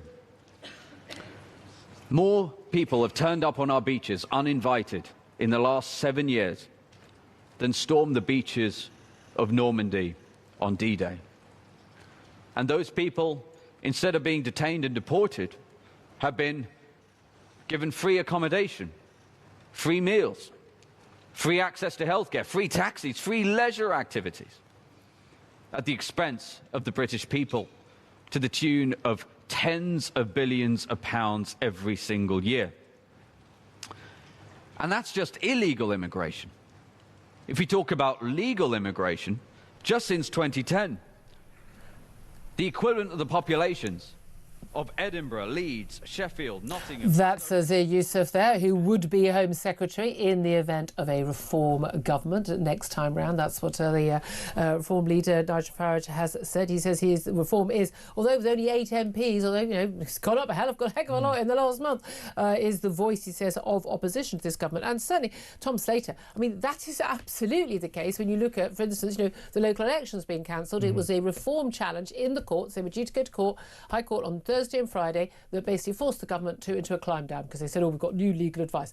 I don't believe their legal advice, if they got it at all, ever said that it was legal to cancel elections because you were reshuffling the desks in East Sussex. No, quite. And this is a clear way in which Reform have been acting as the opposition on certain issues which they're most passionate about. It's not to say that the Conservatives have been entirely pushed to one side. They do obviously have the dispatch, but they do obviously have Prime Minister's questions. But at the same time, I think a lot of people in the country, you sometimes have to remind them that the Tories exist. Yeah, given the fact that it's very much Labour versus It is Reform fascinating that. And we take PMQs live on a Wednesday. None this week, of course, Parliament's in recess, so not tomorrow. But we take the first 6 questions that the leader of the opposition, Kemi Badenoch, gets to ask.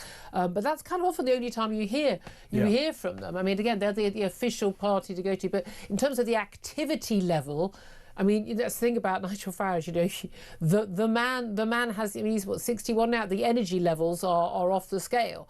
And they are very active. It's press conference after press conference after press conference. So we have a big debate in the office. Do we take this one live? Do we take it or not? Because otherwise you'd just be doing just one long press conference. And yeah, I mean, and our audience, big Reform fans, they want to hear. But again, I thought I do think Zia Youssef is a superb communicator. And again, he briefly resigned, didn't he, at one point, then came back again. But talking about, you know, that stat, and I've heard him say it before, and I've checked, and it is true. 1 in 25 people currently in the UK walking around, you know, your cities and towns, villages, arrived here in the last 5 years. That is an astonishing stat. And it is true, but it also will have the ring of truth to people who are told, oh, well, you know, I mean, I keep reading articles by these very, very, very intelligent and well-educated commentators in the broadsheets telling us that net migration is going to go down as a result of the Rishi Sunak's changes on, and we're not going to have the Boris wave so much, and it's going to go down. But one of the main reasons it's going to go down is because there's going to be a lot of British people leaving, a lot of young people going, I'm out of here, this isn't going to work for me, there's no growth, there's no jobs. Youth unemployment now higher than in the EU, for goodness sake. And, we're going to lose our brightest and our best, and we're importing people to do lots of very low-skilled labour, low wage, and they're not making a contribution. But the thing is, you're still looking at hundreds and hundreds and hundreds of thousands more people arriving in this country. And people can see it. Yeah. You can see it. You can hear it. I live in London. I mean, again, it's quite normal for me not to hear a British accent in my, not just on the tube, in my own street. It's quite normal. And again, when people talk about that, you say, well, that's part we're a thriving metropolitan international city. But did we sign up for that? And is that making it easier for someone who's born in this country to buy a home anywhere near London, or to afford, or to be able to get a job in our capital city? And that story is being played out across many towns and cities across the country. No, exactly. And I think it's the thing that will ultimately, when we look back on it, have delivered reform to its current prominence. Whether or not they break through at the next election is it can't be the only issue, though, question. Can it? It can't be the only issue, but at the same time, it's something where, of course, immigration has been a perennial issue in British politics for decades. It's obviously one of the main, or not the only, motor behind the Brexit vote and successive Conservative elections, and of course the great betrayal of those Conservative administrations certainly create the space for reform to break through. But particularly the past 5 years, there is a way in which people who who might not previously have been bothered by this particular issue, or did not touch their life in quite the same way, are suddenly talking about it. And I think that's what actually makes this quite interesting appointment, is that whereas there are some people under the reform fold who are obviously they're all united on this particular issue, I think there's something about the kind of clear, commonsensical way in which Yusuf puts it across. But also he himself, the son of migrants, himself a Muslim, his parents came and worked in the NHS. All the things that other parties would like to use, the usual very, very tedious sort of racist, bigot, xenophobe, Islamophobia, all the usual things they could just shout at reform, which they do periodically, every 5 minutes. Well, it doesn't really work with Zia Yusuf, does it? Now, we're just going to go straight back to Nigel Farage now and find out what the next appointment is going to be. Than that, could he really? Next up, the fourth appointment of today, and by the way, this is by no means the end of the process, it's just the beginning of the process. But fourth up today is somebody whose absolute determination in politics has always been very, very clear. And she is itching to get on with this brief, because I think that millions of parents all over this country are in a state of despair about what their children are being taught at school, about far too many young people being sent to university and being lumbered with heavy debts without any benefit to them in the workplace.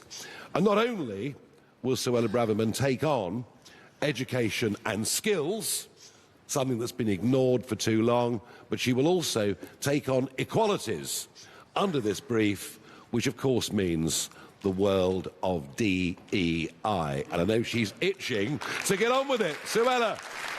So, as you just heard, Suella Braverman, another one of the Conservatives who's moved over to the Reform Party in the recent weeks. She's going to get the Education and Equalities brief. Of course, actually, Bridget Phillipson, currently Education Secretary for the Labour Party, and, of course, has the Equalities brief as well. Certainly, Suella Braverman in government was someone who spoke out very clearly. Along with actually Kemi Badenoch and others on the DEI and culture war nonsense. Let's have a little listen to what she has to say. To be Reform UK's spokesman for education, skills and equalities. Now, what we teach our children, and indeed how we teach them, has a profound effect on the destiny of our country.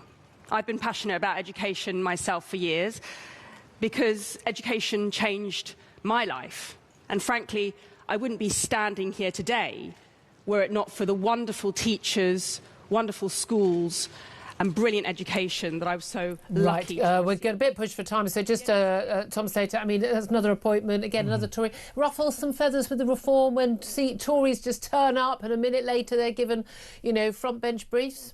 I suppose so, but it depends which Tories and for what reasons. You know, I think there was a fair few defections which took place, which did have a lot of reformers scratching their head. You know, Jake Berry, who was singing the praises Nadine of Net Zero Dorries. 5 years. Nadine Dorries, president of the Boris Johnson fan club. Bit of an odd choice. Still is as well.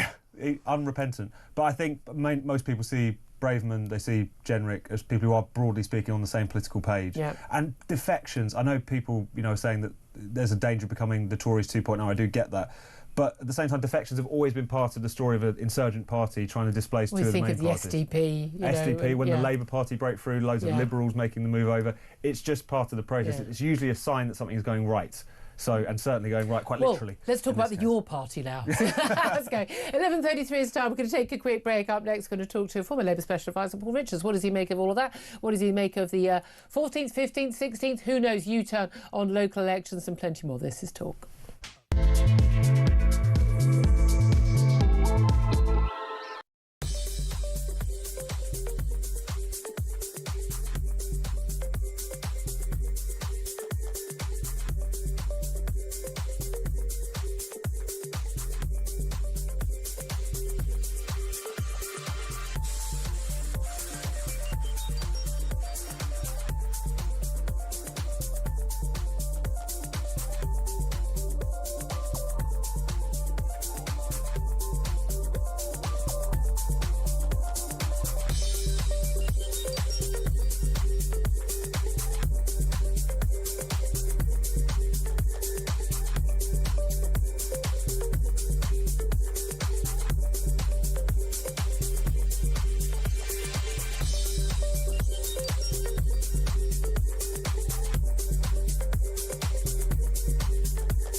Across the UK, on DAB+, on your smart speaker, on your smart TV, and on your side. This is Talk. Good morning, welcome back to the show. 11:35 it is the time. Well, we've heard that new sort of, well, it's shadow cabinet, but sort of it, front bench spokespeople being announced by Nigel Farage. They're no longer a one-man band, I think is the message they want to put out. Richard Tice, Robert Jenrick, Zia Youssef and Suella Braverman are the big four. He has been announced to the senior team. Let's talk about this with Paul Richards. He's a former Labour Special Advisor and is joining us to talk about this and a variety of other topics. I'm sure this isn't the one topic you want to talk about, Paul. Thank you for joining us. Hello, yes, let's talk about whatever you like. Thank you. Oh, well, that'll be fun.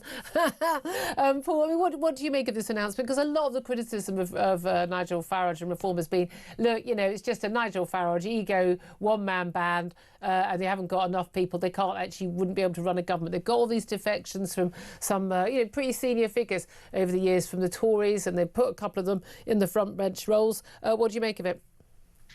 Well, they've still only got 8 MPs and, the Liberal Democrats, for example, have got 70-odd. And it does remind me a little bit of when the Lib Dems would announce their shadow cabinet to the rest of us. And it's not really a shadow cabinet, is it? Because in our parliamentary system, you have a government and you have an opposition. And the shadow cabinet is the Kemi Badenoch front bench. So it's a stunt, and that's fine. I mean, I understand why he's doing it. You'll know what I'm going to say now, though, Julia, which is it does open up the charge that it's just Tories 2.0, a bunch of defectors and ne'er-do-wells, that the Conservative Party are quite glad to see the back of, now recycled in a different shade of blue. So it does open up Farage to that charge that they're not really an insurgent party at all. They're just a rest home for former Tories. Well, yeah, and that is the criticism they have faced. But as Tom Slater, who's in the studio with me, has just pointed out, an awful lot of parties which have, been new parties do take people from other parties. But again, it's an interesting thing you say, it's perfectly fair. Reform have only got 8 MPs, but they've just managed to turn government policy on their own with this legal challenge on local government. We'll come to the details of that in a moment. But also they are riding high in the polls and have done, I think, for the last 200 plus polls. I mean, the reality is they may only have 8 MPs, but they're looking likely as things go, long time to go to another election, not that long to go, though, to a local elections or Scottish elections or Welsh elections, looking to do very, very well. So we should be taking them seriously, whether we agree with them or not, shouldn't we? We're totally taking them seriously, I can assure you of that. I mean, the latest YouGov has them down 3 points and within 5 points of Labour. So maybe the bubble is bursting. They have been insurgent, it's fair to say, and they have dominated some of the conversation too. And we're going to get on to the course correction, shall we say? On Is that what we're calling it now? Oh, let's get on to it. If that's what we're it's I'm a going to call it U-turn. that if I can get away with it. Is it the 14th, 15th or 16th U-turn, major U-turn? We're not sure. But for some bizarre reason, the government thought that rearranging the desks in various local councils would justify cancelling elections as if there was a world war on or there was a deadly pandemic.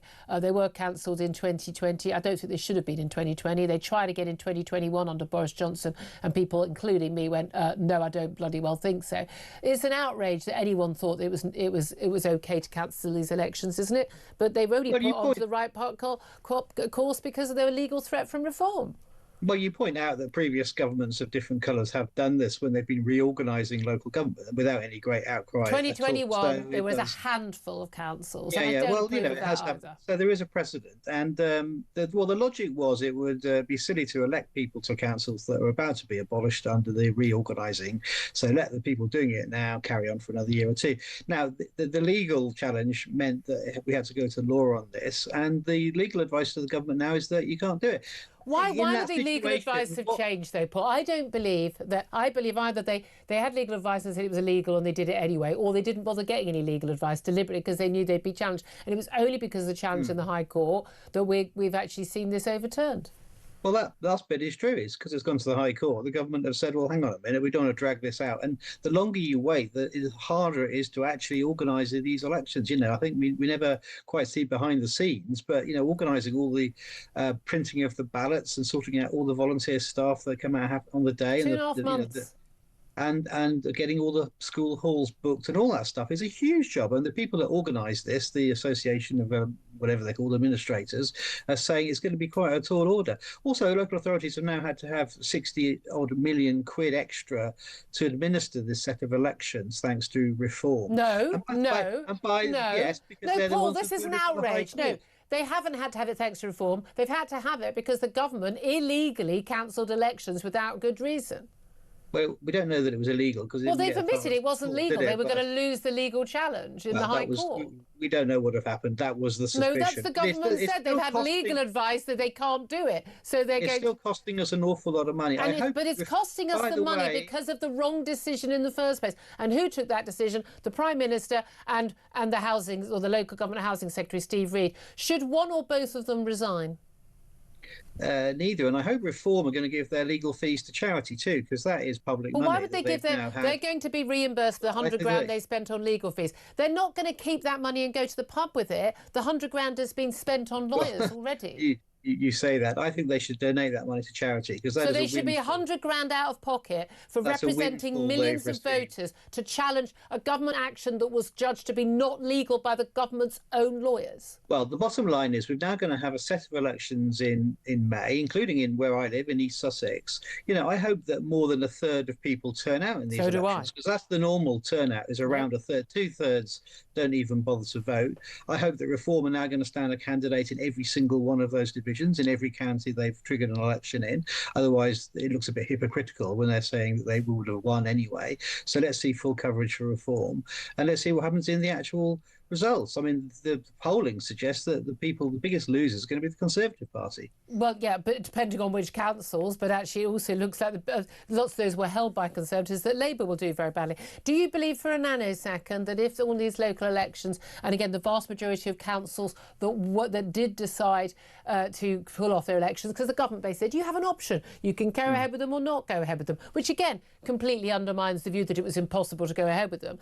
The vast majority of those were Labour-run councils with the majority of Labour councillors. Do you believe that if those councillors genuinely thought that they would be re-elected, they would have decided to cancel? This is just gerrymandering. Not at all, no. And don't forget, as you've just said, many of the people objecting were Lib Dems and Conservatives, saying that they didn't want to have the elections either because of the cost and all the rest of it. The majority... These are only postponements. Well, let's not have any elections. Why are we having any elections at all? Because it costs so much. Why do we just have Emperor Starmer forever?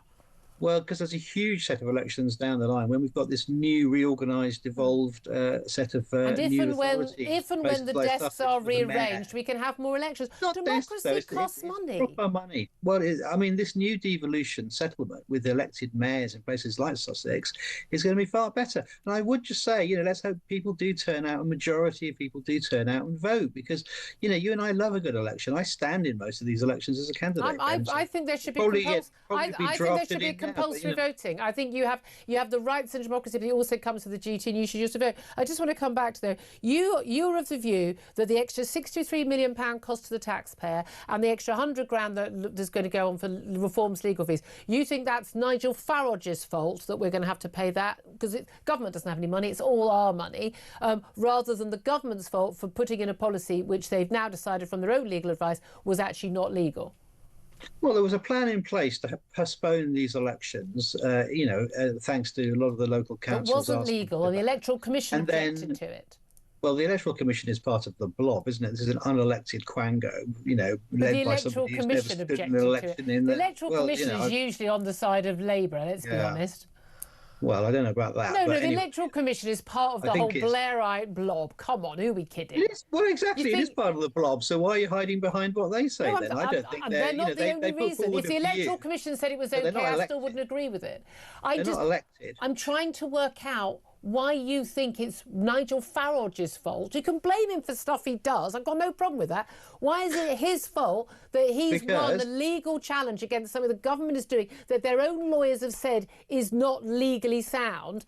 And you're saying, oh, it's Reform's fault, there's all this money going to be spent. No, it's Keir Starmer's fault for cancelling elections, which should have always been going ahead, and then causing this extra cost. Should not the extra £63 million cost to the taxpayer of this U-turn, should that not be a resigning matter for either the Prime Minister, who might, or who in my view should resign on this, or the Housing and Local Government Secretary?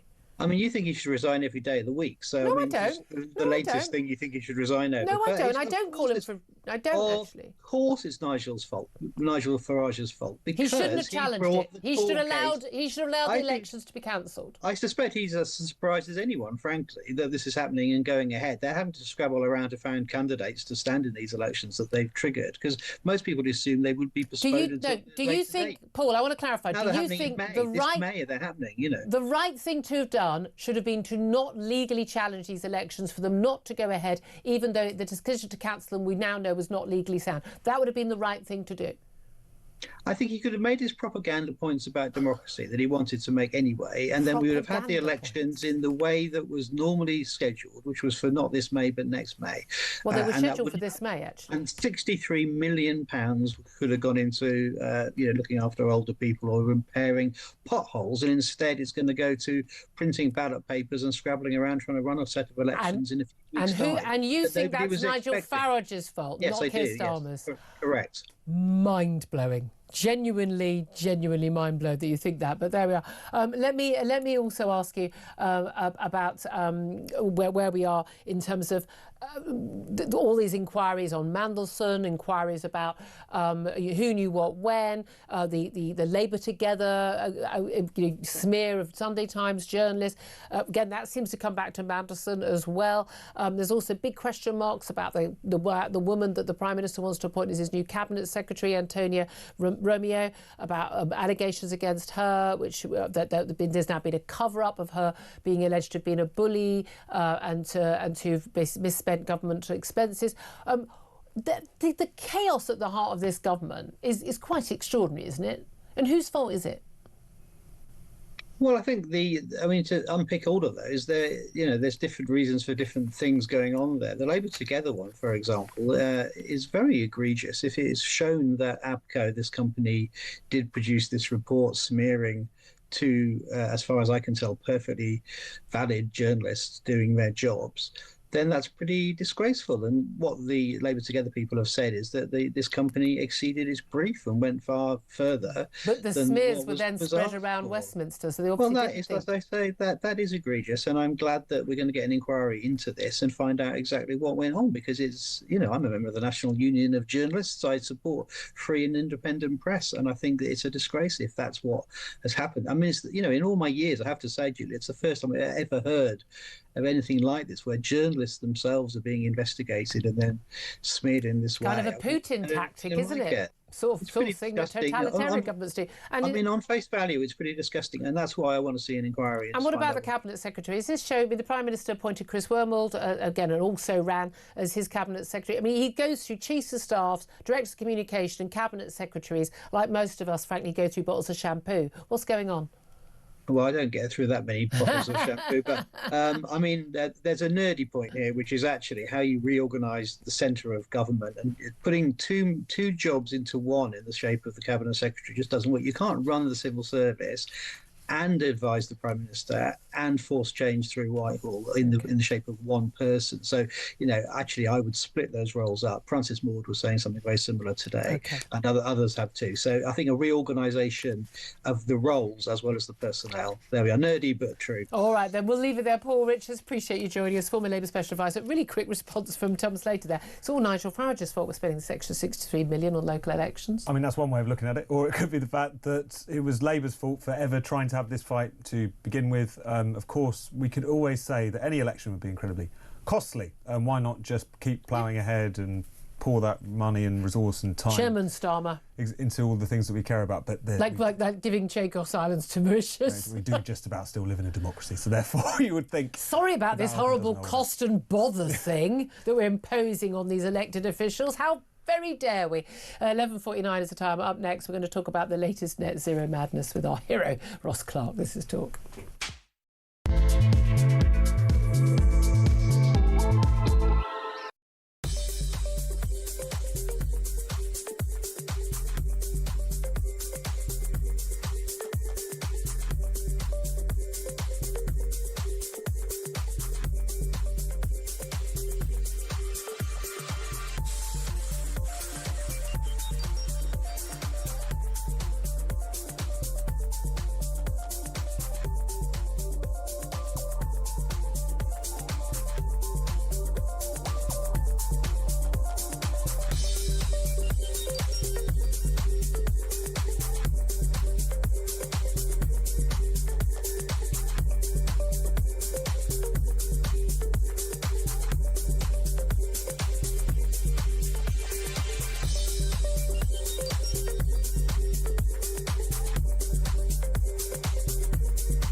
Across the UK, on DAB+, on your smart speaker, on your smart TV, and on your side.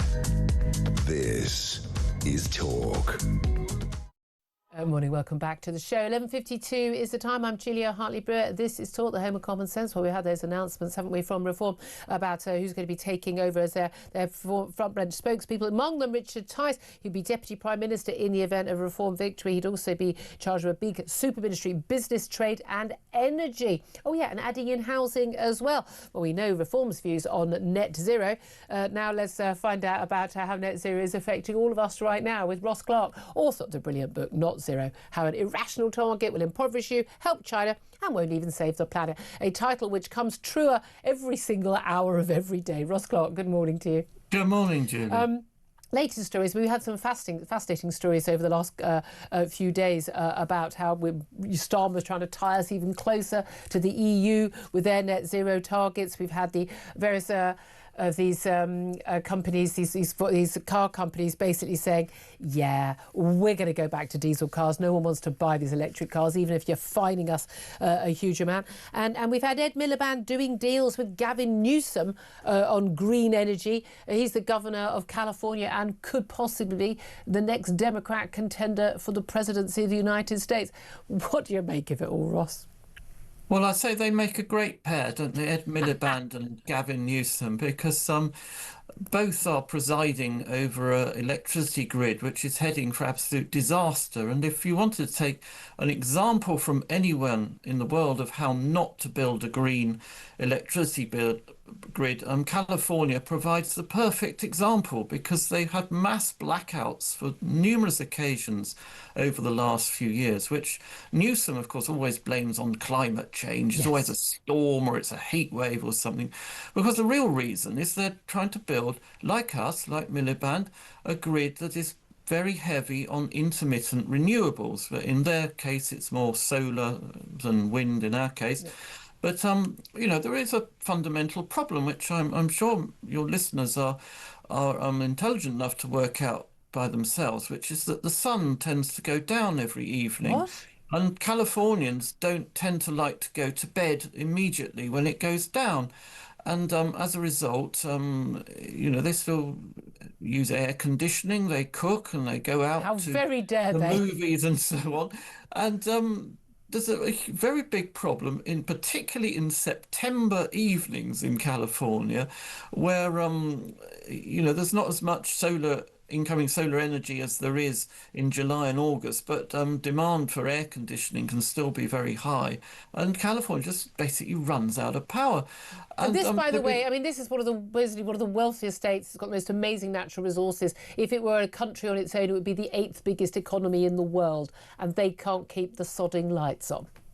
No, and neither are they generating enough power. Like Britain, we import about 12% of our electricity now is imported from neighbouring countries. We're just not producing enough. Yeah. In California, it's like 18% of their, they've got these energy-hungry data centres. It's the sort of tech capital of the world. They're just not producing enough energy. They're not producing at the right time. Now, they've tried to invest in battery installations to provide, to smooth out the... Well, we're told that's the solution here, aren't we? Well, exactly. But in California, they proved exactly why they're not such a good idea. There was absolutely a massive fire last January with a battery installation near San Francisco, which led to 1,700 people having to be evacuated from their homes and taking out a huge slice of this energy storage capacity, and burnt for days and days. And I imagine it caused quite a lot of pollution as well, funnily enough. But this is the thing, we know that numerous businesses are moving from California to Texas, where they have kind of the opposite view on the energy issue. But we also know that America has much cheaper energy overall than Britain. I think certainly for manufacturing, I think 4 times cheaper. But Ed Miliband has done this green energy deal with Gavin Newsom. Donald Trump said he was loser. I think it'd be hilarious if he runs as a Democrat candidate, because of what the state the state of California is in, whether it's homelessness, home building, business, energy, you name it. Utter disaster state. But Donald Trump warned that the UK's got enough trouble without getting involved with Gavin Newsom, as he called him. But there is this very, very big issue, isn't it? It's just a memorandum of understanding. It won't actually mean anything. But we do still have, and it's not just Miliband, it's Ed Miliband and the rest of the cabinet all seem to be signed up to this. Prime Minister signed up to this idea that we're going to go completely hell for leather for this net zero plan, signing up to the madness of the EU's net zero plan. And it's totally unachievable, it's totally unaffordable, and as the papers are reporting at the weekend, we are looking at, you can hit your targets or you can avoid blackouts, but you can't do both. Well, exactly, and so California is rather proving that as well. And what's the wealthy Californians, well, you mentioned businesses moving to Texas, and also wealthy Californians moving to Florida because they've sort of had enough of how the state is being run. I mean, particularly the tech capital of the world. I mean, has this very hungry, energy-hungry AI industry now, and the state is just simply not providing enough power. And of course, we've got that in Britain now as well. We've got Keir Starmer trying to talk up the AI industry, how it's going to save the UK economy and so on. And yet, at the same time, we're just not producing the power to feed. And again, and we never will under this policy. It's almost like the left hand doesn't know what the right hand's doing, or the left hand doesn't even know what the left hand's doing in this case. Ross Clark, author of Not Zero, always great to hear from you. Thank you very much indeed. Tom Slater, listening to all that, editor of Spiked Online. It's actually painful, some of the stuff that happens. And I've always said this thing, I've got the same qualification in climate science as Ed Miliband has. Zero, de nada. You don't have to have the maths of anyone over the age of 6 to understand none of these numbers match up. He knows it, they know it, his advisors know it, everyone in the car industry, everyone in the energy industry. The industry leaders are now speaking out and going, guys, we're getting a bit close to actually where we are going to have blackouts. Do you think we're just going to have to get to the point where we have the blackouts for everyone to wake up and realise this is all madness? I mean, depressingly, I think it might have to get to that point. You would only hope that Ed Miliband would finally see sense, but it's not something that he's been great at doing over the course of his But it's up to Keir Starmer ultimately. At the end of the day, the policy on energy is set by the Prime Minister. The problem is, this government is so stuffed with political pygmies that Ed Miliband is actually a kind of towering figure. That's the unfortunate situation we found ourselves in. It's true. I mean, this is somebody who's being Well, at least he believes in something. He may be wrong, but at least he believes in something. Totally mental, but he does believe in it. That's one thing that I genuinely worry he is, but I'm sort of... couldn't get rid of him. I'm sort of at the point where he is still the most popular figure on the Labour benches to be the next Labour leader. I kind of want him to become... Let's just go out in a blaze of glory. Come on. These are the choices. It would be fun for that week, as I keep saying, just for that 1 week until it all imploded. Anyway, up next, we're going to talk to one of your colleagues, Brendan O'Neill, about his brilliant new book, and a lot of this is exploding. That's up next. This is Talk.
Across the UK, on DAB+, on your smart speaker, on your smart TV, and on your side. This is Talk.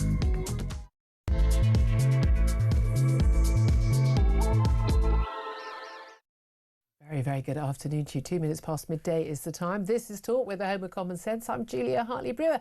And, of course, whether you're listening on DAB Plus radio, on your smart speaker, watching on YouTube or your connected device, it is always fantastic to have you join us. Thank you so much for that. If you've missed anything from the show so far, some fascinating conversations, particularly on the local elections, have been cancelled and then uncancelled, and whose fault it is. Apparently Nigel Farage's, according to a former Labour Party activist and special advisor. It's all his fault. We're paying an extra 63 million quid for the cost of that, and it's all his fault for challenging the government and government realising what they were doing was illegal. So how very dare you, Nigel Farage? Utterly bizarre, utterly bizarre. Anyway, if you missed any of it, you can check out our tweets. You can also, posts on X. Still can't get there with posts on X. Don't forget to go to my YouTube page as well. Julia Hartley-Brewer Show is what it's called. Here, subscribe. You never have to miss a thing. Coming up in this hour, I'm going to be talking to the brilliant Brendan O'Neill about his brand new book. We'll be discussing Keir Starmer's U-turn, of course. 14th, 15th, 16th, we're not sure yet about the government has abandoned those plans to cancel local elections. Also, how disability and LGBT hate crimes, I don't know if it includes the A and the plus and all of that as well, but they're going to become aggravated offences.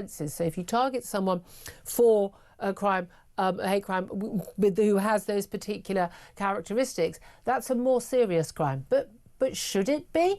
We're also going to be talking about universities are facing legal action from current and former students who banded together over basically not getting taught anything during lockdown. They paid a whacking great fee of over £9,000 a year for tuition fees, and they got nothing in return.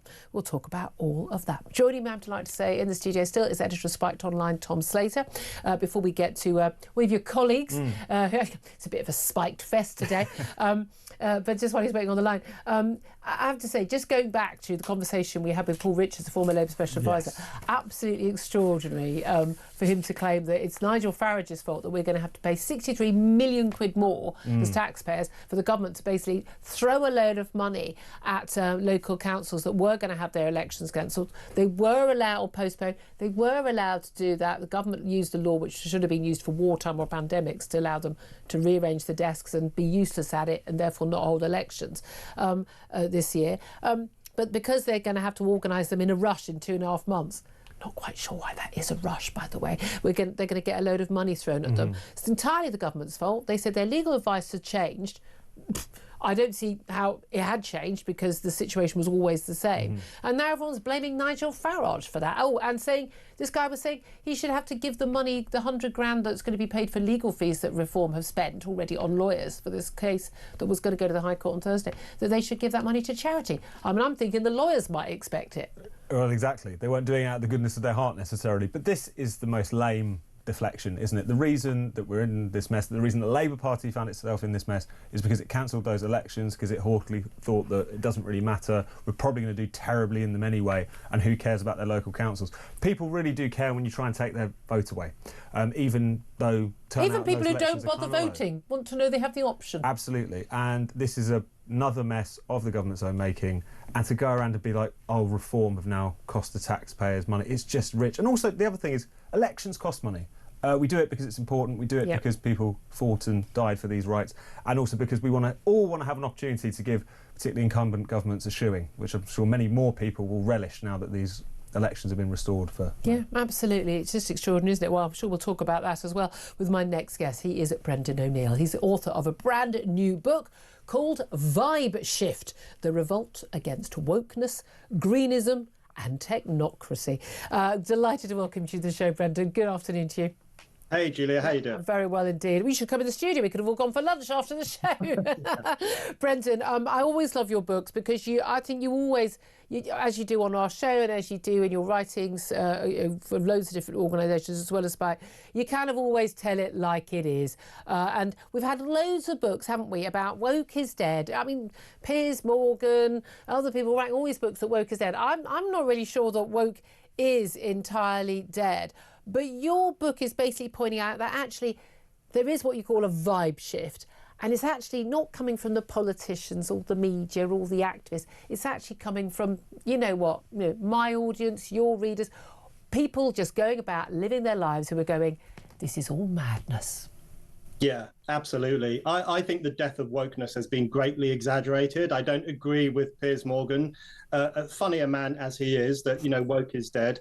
But there is a vibe shift. Things are changing, things are moving, things are shifting around in really interesting ways. And in my book, I look at that in 3 different areas. Firstly, wokeness, especially transgenderism, where women have openly revolted against that ideology for the past few years. And it's very much been ordinary women, Yeah. Ordinary for women in women, Scotland and others, Absolutely. Starting off on Mumsnet on the internet and then spreading to housewives and mums and people women on the internet, just pushing back against a dangerous ideology. And then I look at the revolt against net zero, especially the farmers' revolts in Europe, which is just ordinary farmers pushing back against eco-hysteria. And then in the last section, I look at the revolt to restore our borders. Ordinary people across Europe, especially in the UK, in fact, are fighting to restore national sovereignty, to control out of control immigration, and to say, listen, we need to repair nationhood itself. So I think across those 3 issues, ordinary people have done the running. They've led the charge, and they're changing the vibe. Yeah, indeed. You mentioned on the last issue, on the borders issue, it's those mums and daughters and sisters and grandmothers wearing pink outside migrant hotels. They're just going, no, enough is enough. We're not going to have our daughters at risk as they walk to and from school from illegal arrivals in this country who have a completely different culture and attitude towards women and girls' rights. And we're not having it anymore. And it doesn't matter how many times you point the finger at us and call us bigots or call us racist. You can shout whatever you want. We're going to look after our daughters. That is a very powerful message. Very powerful. And it's coming from ordinary people who have to live with the consequences of these destructive policies. And what we have a political class and a media class who live in their little bubbles, live in their nice houses, live in communities that don't tend to suffer the same problems. And then it's left to ordinary people in places like Epping and around the country to say, listen, this policy is bad for our community. It's having a destructive impact on our daughters' lives, on community life.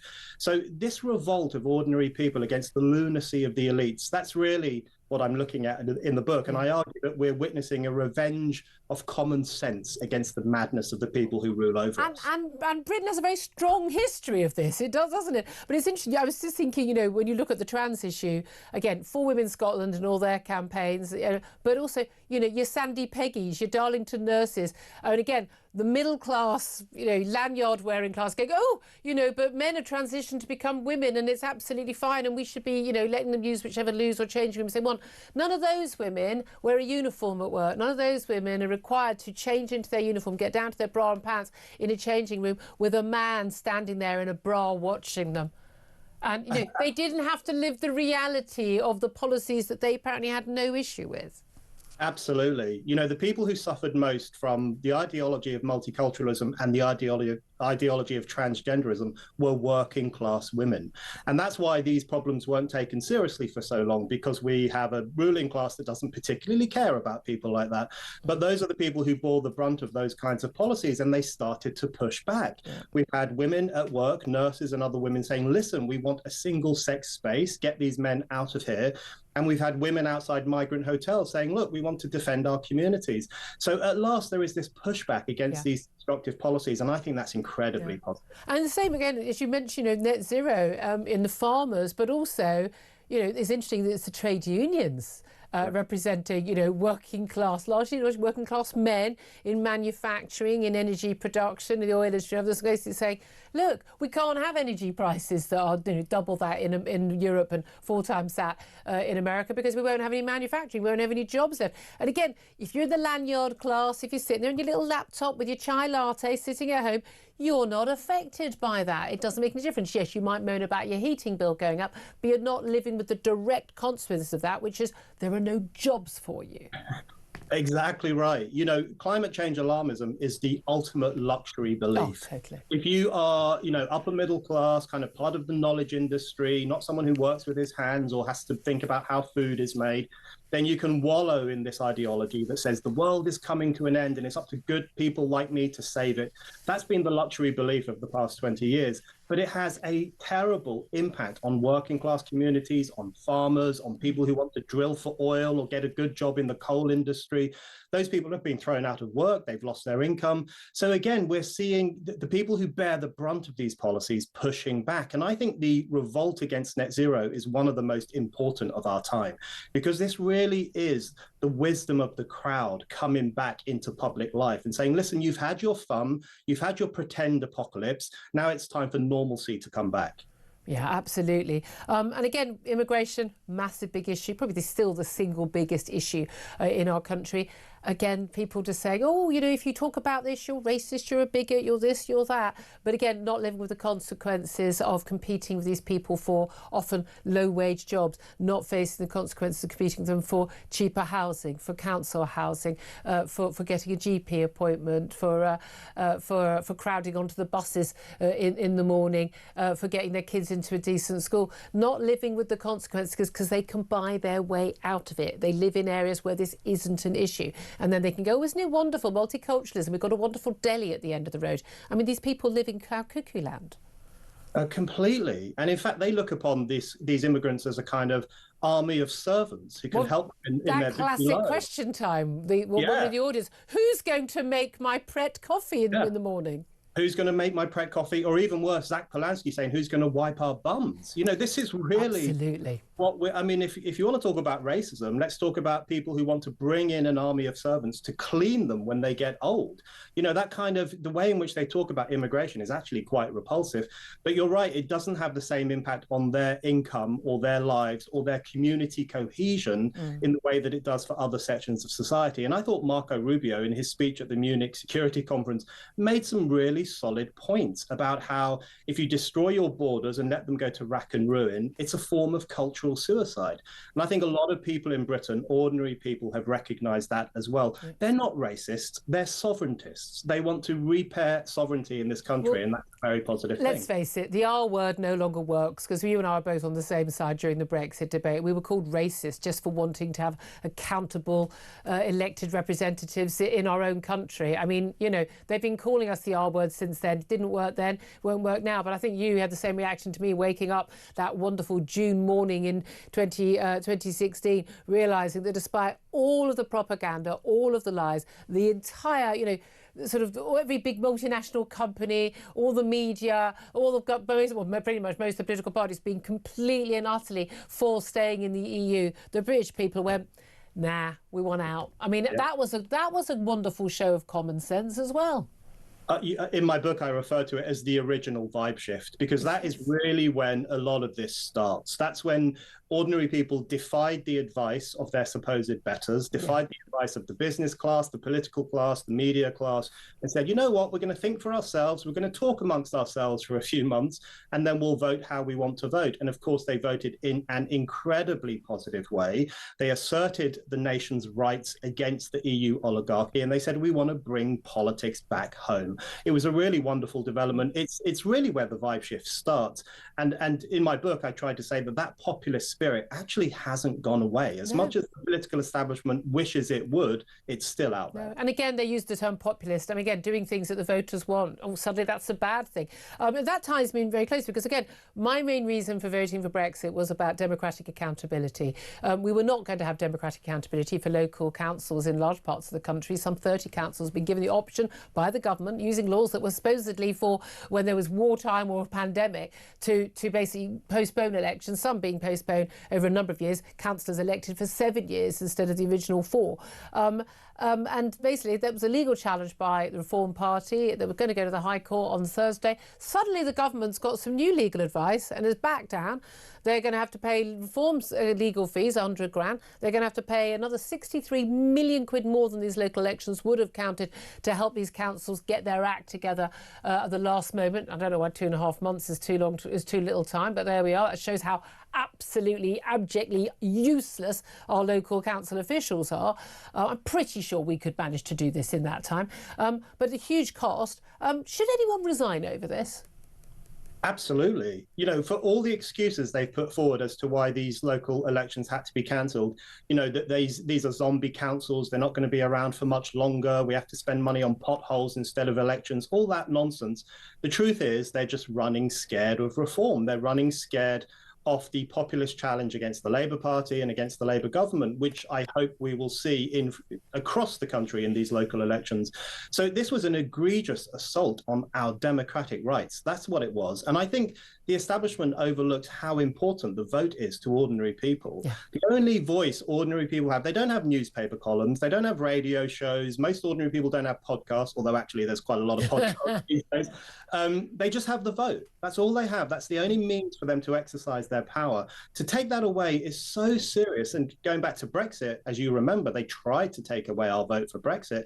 So this was an assault on democratic rights. I'm so glad it's been overturned. Questions have to be answered. And I think heads need to roll over. Yeah, well, one of the parties that is likely to do well was certainly Reform, and they've been announcing a new front bench team. But there's also the Green Party, we're told, are likely to do very well as well in these local elections. I'm just wondering what you make of Green Party members and even an MP going on what has been called a Jew hunt in various towns and cities around the country, Sheffield and Brighton, to name two of them. You're somebody who, like me, felt broken out very strongly on the issue of Israel's right to defend itself since October the 7th, but also about the growing anti-Semitism in this country and the need for people to step up, not just speak out, but act to stop it. It's the canary in the coal mine. You've written, you know, long pieces about this.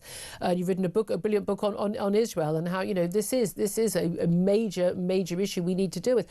What do you make of people going door to door and basically saying, will you join us in our boycott of Israel? And if not, why not? And what's your name, please? And basically keeping a list of, let's face it, Israel and Israelis, especially Israeli sympathisers and opposers, and Jews and non-Jews, which is effectively what they are doing in many of these wards where they're going door to door. What do you make of what has been called a Jew hunt? You know, I just wish, I really hope one of these people knocks on my door. Me I'd love too. to give them Me a piece. too. I'm just waiting for it to happen. Please come to London and do this. It's extraordinary, isn't it? It does feel like a Jew hunt.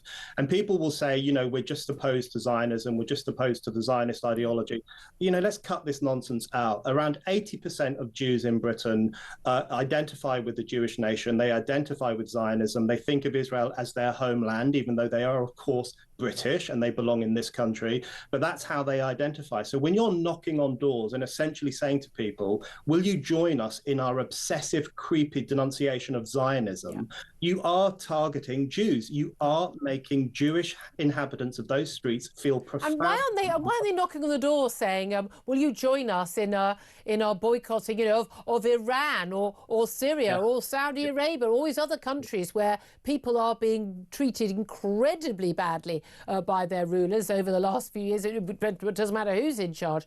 They get treated very badly, where there are, you know, extrajudicial murders and executions, and there has been real attempts at, you know, at killing proper, you know, actual genocides of particular ethnic and religious groups. No, they're completely silent about them. They're only concerned about one country, one tiny little country, less than 1% of the Middle East, and that's the only one they're concerned about. And it's just a complete coincidence that it happens to be the Jewish homeland. Complete coincidence, Brendan. They just have this psychotic obsession with Israel, and I think it's a racist obsession. You know, the Nazis, I don't want to get into Godwin's law, but the Nazis wanted to make Europe Juden-free, and now these people want to make it Israeli-free. They want to get rid of Israeli products. They don't want Israeli artists or musicians to come to Europe or Israeli academics. They have this obsessive desire to shield themselves from everything that comes from the Jewish nation. I think it's a racist campaign. Yeah, let's just call it what it is. Just finally, this is a bit of a worry, and you've been to Israel, as have I.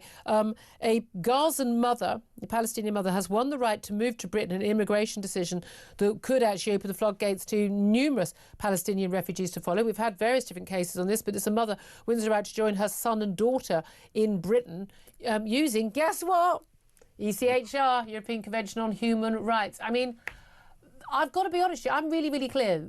Gaza is a population that is utterly, utterly radicalised. Not one single hostage from Israel who was held there all those, best part of 2 years of that time has reported a single incident where anybody tried to help them, where anyone offered them any kindness at all. We are talking about a radicalised population. I feel sorry for the people who've been radicalised, but I don't want a single one of them on territory, on British territory in our country.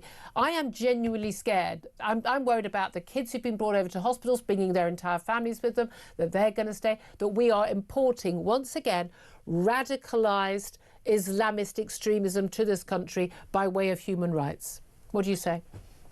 For this to happen in the wake of the Manchester plot to kill Jews, that wasn't plotted by Palestinians, but from two men from North Africa. Yeah. We do have to ask ourselves who's coming into the country, and do they have anti-Semitic ideas? Are they consumed by Israelophobic ideas? And if they are, then I don't think we want them here. But, the larger question that this case raises is about the ECHR. This case makes it so clear that the ECHR is a direct threat to our democracy, because the Home Office wanted to enforce this restriction on people coming from Gaza, and now it's been overruled by means of the ECHR. So the people we elect, the government that we vote into power, whether we like the government or not, has its hands tied by human rights judges and human rights lawyers. That is profoundly anti-democratic, and that's why we need to get out of the ECHR. Absolutely. We covered a lot of ground there. Absolutely brilliant new book. Brendan O'Neill, author of Vibe Shift, The Revolt Against Wokeness, Greenism and Technocracy. Thank you so much for joining us. Appreciate that. Now, Tom said I'm not going to ask you to comment on what your colleague Brendan O'Neill... It's available on Amazon now. It's available on Amazon now. There you go, everybody. There you go, everybody. Just finally, though, on that issue, the ECHR, again, just being involved, these court cases where someone, all these people, basically, if you've got a member of the family, no matter how distant, okay, this is a son and daughter. I wasn't able to decipher whether there's is this a 3-year-old and a 4-year-old? Or are they in their 20s? That you've got, this mother has this right to come to this country. I think we just have to accept this as a radicalised. It's not their fault. A lot of them, you could say, not your fault if you've been radicalised by Hamas extremists in Gaza, but you are. I think they're a danger to this country. I don't want anyone from that country here. Full stop. End of. Nothing to discuss. No, it's common sense. It also makes a mockery of rights. We have rights as citizens of this country. I don't think we need the ECHR to protect them. And of course, anyone who's coming from abroad should be treated fairly and justly and so on. But they do not have a right to come to this country. They do not have a right, certainly the judges do not have a right to write our immigration laws, which is what they're doing when they're handing down these rulings. They want to be reunited, but she wants to be reunited with her kids, and her kids can...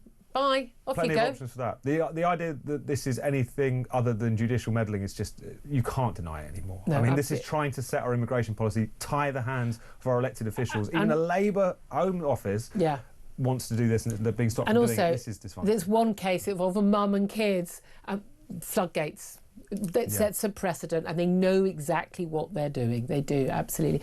But don't worry, they can go to their Islington and Hampstead dinner parties and they can get a pat on the back for being so wonderful and virtue signalling. Meanwhile, they won't live with the consequences of this.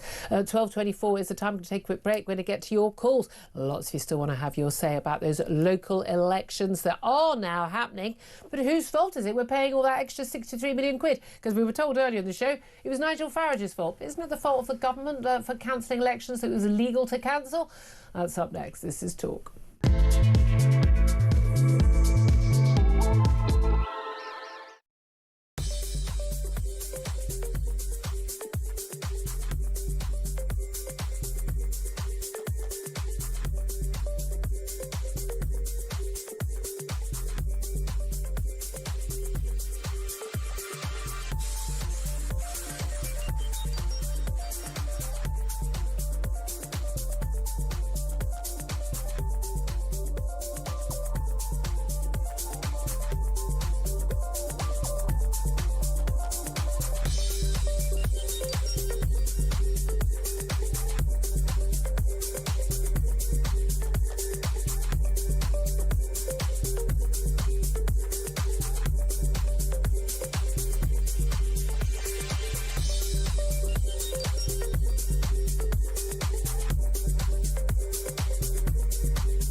UK. On DAB+.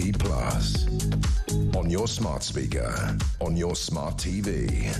And on your side. This is Talk. This is Talk, the Home of Common Sense. 12:27 is the time. 0344 499 1000 is the number to call to have your say. Lots who want to get in touch about those local elections being cancelled, non-cancelled. Vernon is in Staffordshire. Vernon, what do you want to say? Julia Hartley-Brewer, you're amazing. Let's put it out there before we start. I don't get this at home. I don't get it in the studio, to be fair. How you kept your cool with the buffoon known as Paul. I need to put him to the sword. I wish I could face him off and just correct him. Democracy is clearly under threat, Julia, at this moment in time. David Lammy wants to change this, wants to change that. The only reason why these elections were cancelled is because Sir Keir Starmer got found out. Yeah. He's lied about this. He's lied about the Chagos Islands. Yep. The man is a pathological liar. I agree with you. I don't even know if he knows he's lying. I think he kids himself. Well, he doesn't come across his desk, does it? We best not say what comes across his desk. I'll keep the show nice and clean. But the reality of it is, Julia, the reality, I know you're worried then, Julia, so was I. So thankfully, I kept it right. So all I want to say, Julia, is that when you have people on, grill them like you do, which is great, but why on earth would anybody of any common sense be blaming Nigel Farage for wasting this money? Exactly. When he was proved right, the government. I mean, again, this is my thing about the public sector. Whether it's things like the NHS or Westminster or the government in Scotland taking people to court over nurses being forced to change with a man in a bra watching them, things like that. If you lose that case and you spend all that money and it was obvious you were going to lose that case, you should face the sack and you should have to pay some of the cost. They act with impunity. They make these decisions and then it costs us, the taxpayer, millions of pounds, and there is never ever a fallout for the person who does it. Julia, I travel a lot through my work, and it seems like politicians throughout the world have lost their brains. Yeah. I go to Germany. It's a disaster. Belgium, even worse. France, don't get me started. England, oh my God. It's just, we didn't vote for this. No. For me, I listened this morning to Nigel Farage's announcements. They're all excellent people, but they won't be getting my vote because I don't trust them. Because they were Tories? No, because Nigel's got history of not delivering. He's got history of... To be fair, he's not actually been in power. I mean, it is events. No, I'm not about in power, but he has a history when things don't go well. My concern is that there's such a huge job in this country that needs to be done. Yeah. I don't see, Julia, Nigel Farage, Richard Tice, getting people on the plane and shipping them back. I volunteered to do that job. I'll be a non-party political czar and I will absolutely do it. I don't know which I'd want to do more. Deal with the crime issue, deal with the woke issue, deal with the deal with the immigration issue. But I genuinely forget political parties. I just think you need like a party of just sort of all the sorting common sense people who are just going to go, we're just going to come together and do this. But Julia, the best politician at the moment is Kemi. She's not going to get elected because of 14 years. Yeah. The only person that's going to deliver, in my opinion, shock horror, is Rupert. He's the only. You're a Rupert Lowe fan. He started he's got his new party. He's made it officially into. And I'm joining, and I'm voting. Isn't that just going to split the vote on the right, and then you'll end up with the Green Party and Zach Polanski as Chancellor, for God's sake? Can't wait. The tip man. I can't wait. I mean, you called him what he is, yeah. The long and the short of it is, Julia, is that I'm a realist. I love my country. My 12-year-old daughter cannot get the bus. You know why? Because she's not safe. My 10-year-old beautiful boy can't walk to the sweet shop. You know why? Because he might get stabbed. That's the reality. And anybody disagrees with that, you're on the banana boat. I just don't understand. Okay. We have massive problems in this country, and there's one person. Can you look at his interviews with Emily Maitlis? Emily, I don't care. I don't care. You guys are all saying things just to satisfy a particular community. not everybody. Not everybody. Okay, Vernon, appreciate that. Thank you very much indeed. So he's Tom Sedgwick, let me bring you in on that before we go to our next call. We know Ben Habib. He's got his movement. I think they're separate at the moment. I lose track. Plans to merge. Rupert Lowe is Restore Britain. You've got Elon Musk's backing. So there could be some money in it, but. The reality is, we've got, let's face it, a lot of big egos in politics. And I'm sorry, you've got Nigel Farage, you've got Rupert Lowe, you've got Ben Habib. They've all got big egos. They've all fallen out. Everyone's, Nigel Farage has a history of falling out with people who question him. But at the end of the day, there isn't room for 4 parties on the right, or 3, or lots of people even say even 2. But isn't this just going to the splitting of the vote? You end up the same thing that Labour are getting. We've got your party and Corbynistas and that other bunch of lunatics, and you've got the Greens, and then you've got the Lib Dems, you've got Labour, but they could all come together in a coalition after next election. They might disagree on a lot of things.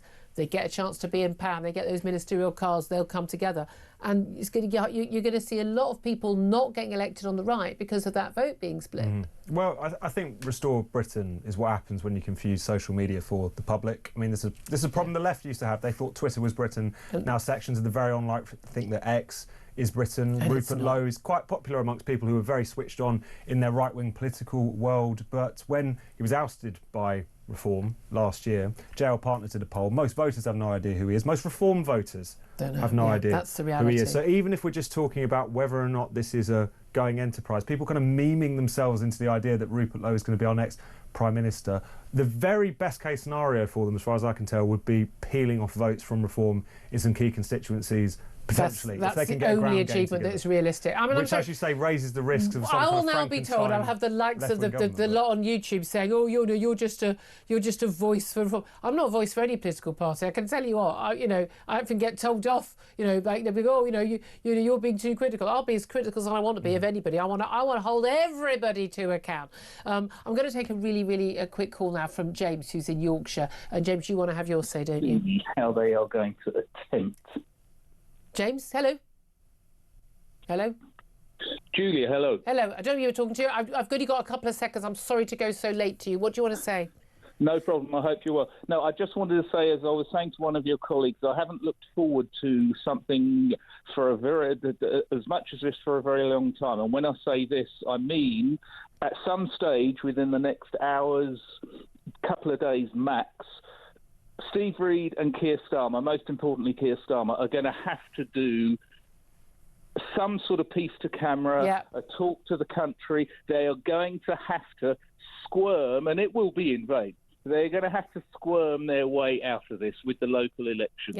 And I cannot wait to see the tactic that they are going to attempt to I think we've already seen it in some of the interviews. I mean, it was that Stephen Kinnock was out about doing the round today, and again, new legal advice. I want to see the publication of the previous legal advice and the current legal advice, because I don't think it was new at all. James, I'm going to have to leave it there. I do apologise. Please call in again tomorrow. We'll hope to get you on air. Right now, we're going to take a quick break. Then we're going to be talking to the founder of the Free Speech Union, that's Lord Young, Toby Young, about hate crimes against LGBT people, but also the Hamid Kushkan Koran burner case, and plenty more besides. This is Talk.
across the UK. On DAB+, on your smart speaker, on your smart TV, and on your side. This is Talk. Good afternoon, welcome back to the show. 12:37 is the time. I'm Julia Hartley-Brewer. This is Talk. Delighted to welcome my next guest to the show. You'll know him well, of course, Toby Young, the founder of the Free Speech Union, now a Conservative peer. Good afternoon to you, Lord Young. Good afternoon. Thanks for joining us. Lots to talk to you about. First up, a case involving, a man that your own union, I'm a member as well, has been representing. And this is Hamit Koshkan. He's known as the Quran burner outside the Turkish embassy. And he has got an appeal at the High Court. Well, it's actually, weirdly, it's an appeal by the Crown Prosecution Service against his overturning of his original conviction for the crime of, effectively, well, let's face it, they tried him on blasphemy crimes. Explain what's going on and what we're expecting to hear at the court today. Yeah, so originally Hamit Koshkan, who's a Turkish political refugee, was convicted in Westminster Magistrates Court of a religiously aggravated public order offence after he burnt a copy of the Quran outside the Turkish consulate in protest about the Islamification of his home country, Turkey. The Crown prosecution's argument was that because two people had violently attacked him, who'd witnessed this Quran burning, he had therefore caused public disorder and was guilty of a criminal offence. Incredibly, he was convicted at Westminster Mags, but that conviction was overturned on appeal in Southwark Crown Court by a High Court judge in a very good judgment, which effectively said that the right to free speech includes the right to offend and upset people, and if it doesn't mean very much. Indeed. And we thought that was the end of the matter. But then the Crown Prosecution Service, incredibly, appealed Hamit's acquittal. And that's the hearing that's taking place today in the Royal Courts of Justice. I mean, it is absolutely extraordinary. And again, the fact that in the original case, like we talked about it on the show yesterday, the fact that the judge basically justified the fact, look, clearly what he'd done had provoked people because that man went and got a knife and said, I'm going to kill you, and repeatedly tried to stab him. I mean, it is an absolute miracle that Hamit Koshkan wasn't killed in that attack. It's caught on camera. It's not a question of did he or didn't he, or was there a punch and did it hit him or not. It's absolutely caught on camera, the whole thing. And yet the man who wielded the knife didn't even get a prison term. No, he got a suspended sentence.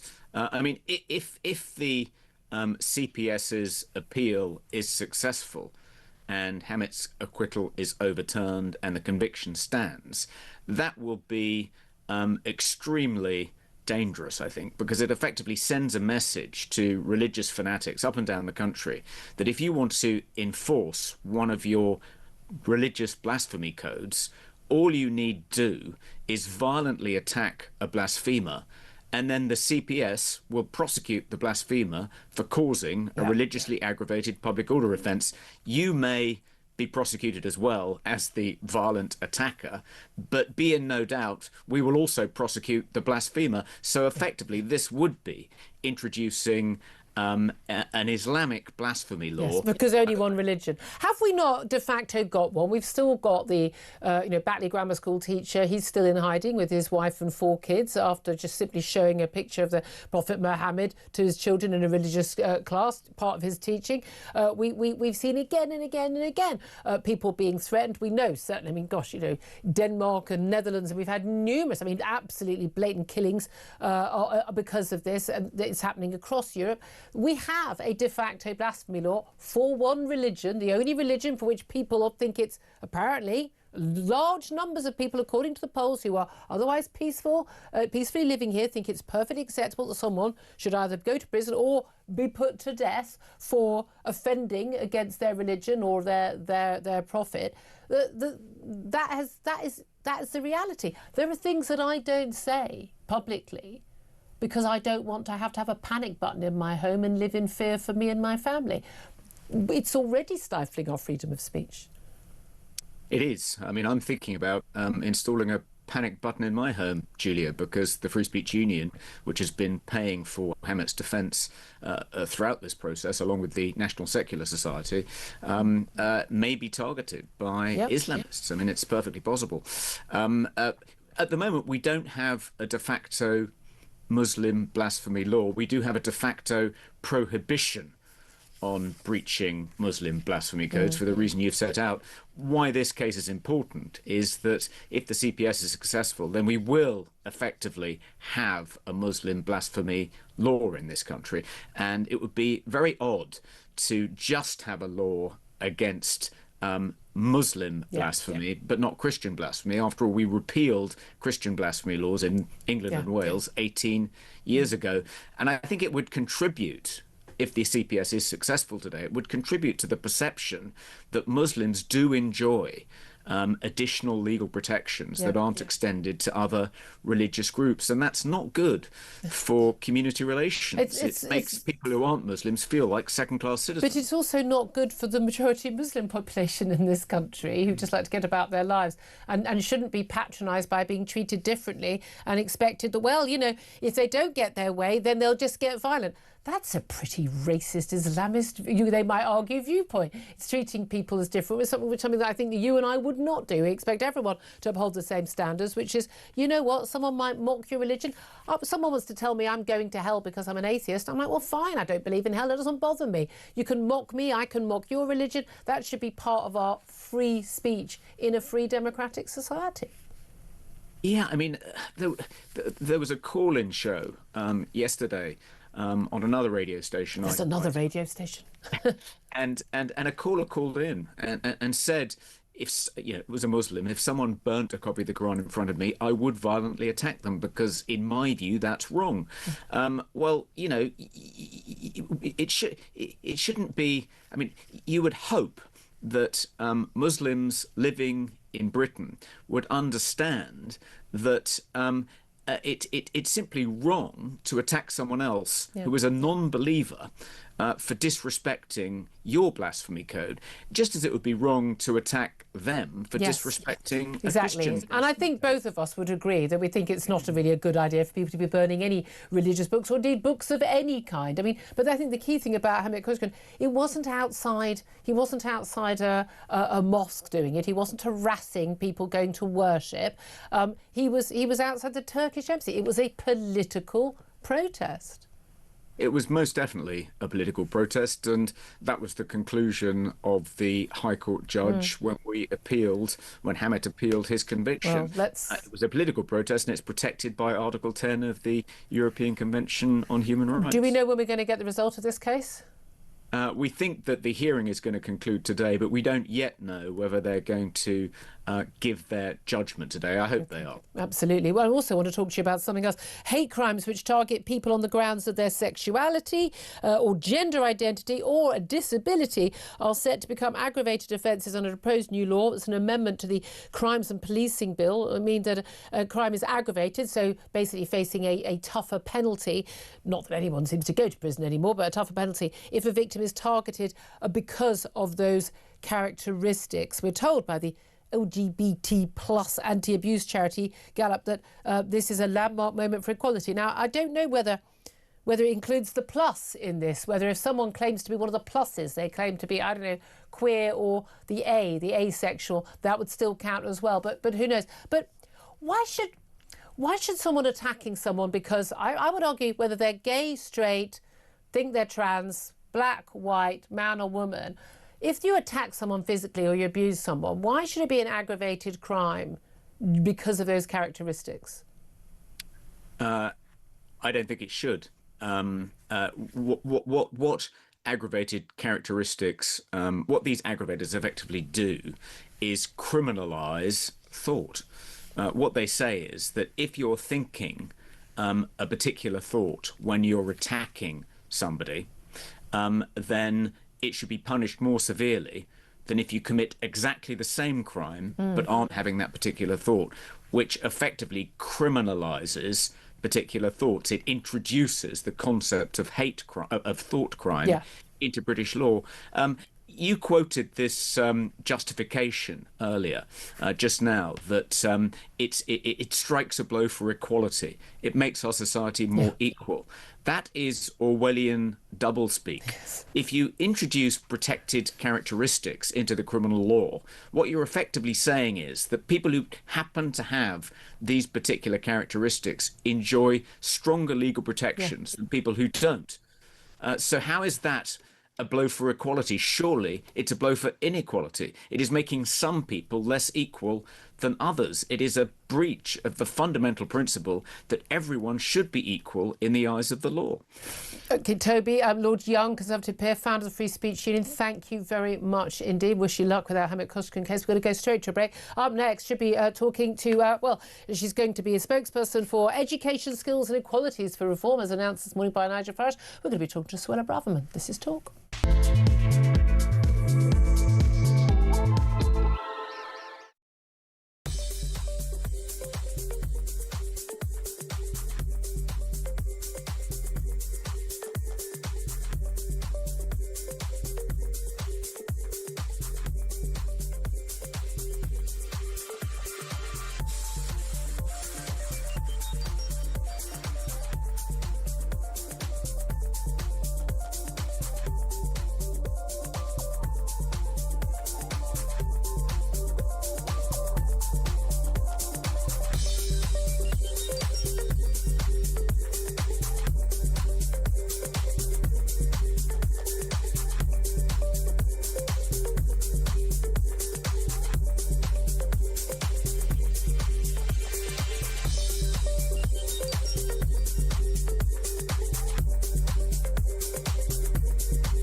Across the UK, on DAB+, on your smart speaker, on your smart TV, and on your side. This is Talk. Well, good afternoon. Welcome back to the show. We actually were going to talk about something completely different in this section, but I'm delighted to say we've now got the opportunity to talk live at that Reform press conference to one of the brand new appointments to, well, the front bench of the Reform Party, Suella Braverman, MP, Reform UK's new education skills and equalities spokeswoman. A very good afternoon and congratulations to you, Suella. Afternoon, Julia. Thank you very much for joining us. Well, was this the brief that you most wanted? I think a lot of people might have thought Home Affairs was one that, obviously, having been Home Secretary, you'd be perfect for. I really wanted this role, and I'm really grateful that Nigel Farage asked me to take on this role. I actually got into politics because of my passion for education. Education changed my life, and I see how powerful it can be for our country. And I helped to set up one of the first free schools in my hometown in Wembley, even before I was a Member of Parliament. So it's actually been an interest of mine. I've been preoccupied with issues to do with borders and policing and law for a few years, which stopped me from really talking about education.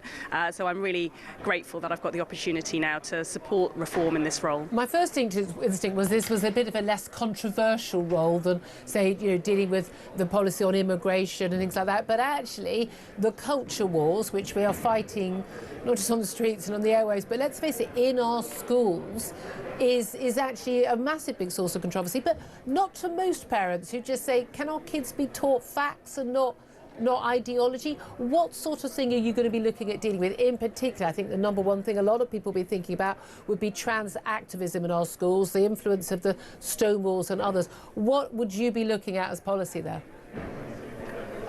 Absolutely. And this is one reason why reform is absolutely so robust on this issue, where other parties, I'm afraid, even including the Conservative Party, has been very weak in recent years. We've got transgender ideology kind of out of control in some of our schools. We're getting children, following the government's guidance last week now, in primary schools who may well be supported to change their gender. Yeah. That's what the government's own guidance says, that children in primary schools will be supported or might be supported by teachers to change their gender. That is an absolute disgrace. And so under reform, we will absolutely ban social transitioning or gender transitioning in all schools, primary and secondary. No ifs, no buts. It is a contested ideology. It is not biological fact.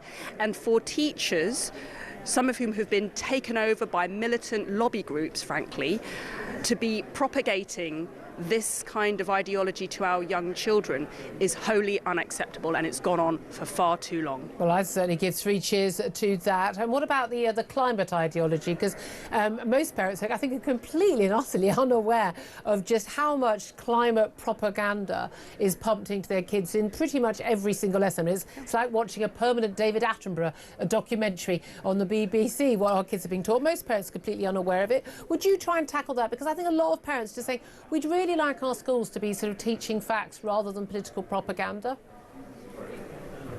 Absolutely.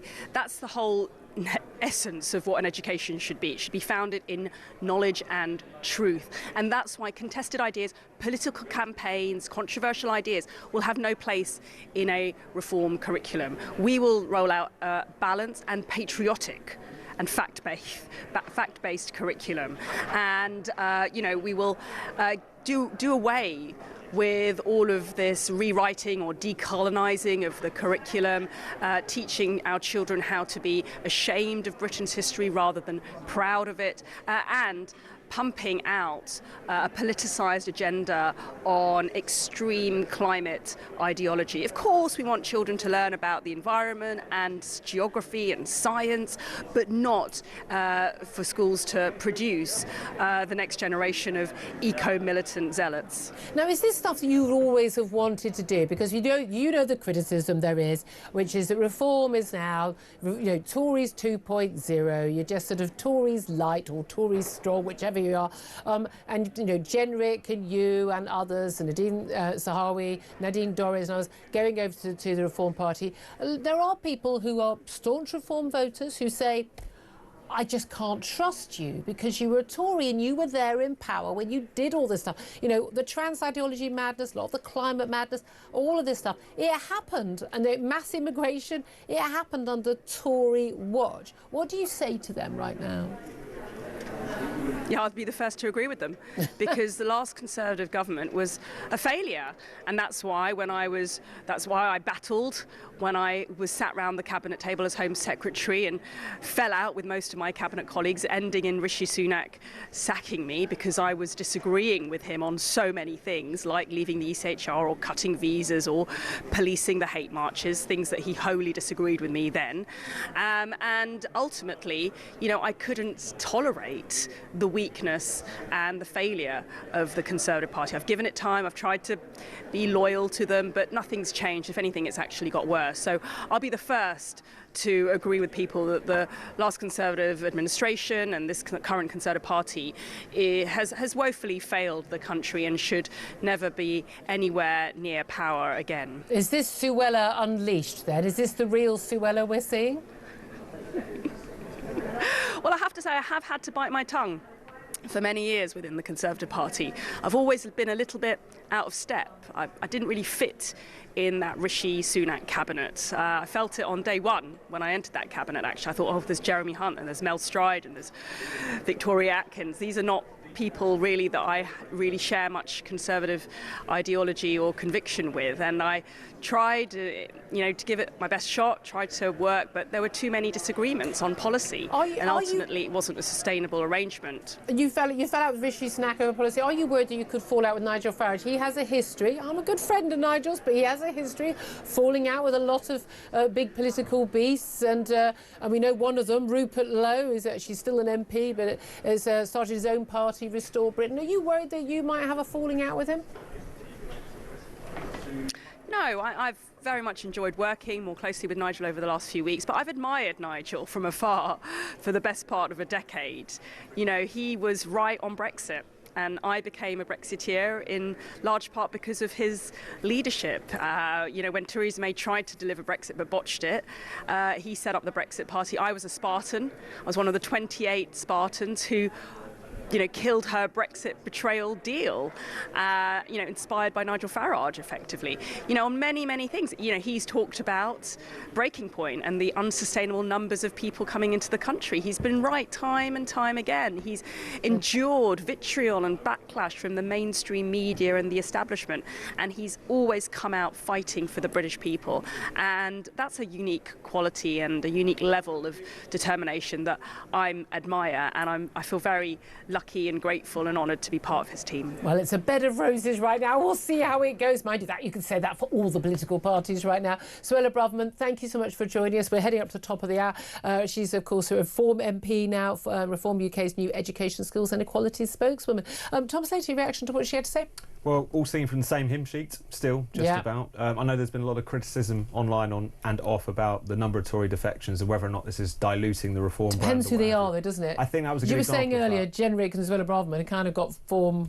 At the very least, you could say they're clearly singing from the same hymn sheet. And I think one thing that's really quite telling is the level of kind of message discipline that a lot of the new recruits have brought in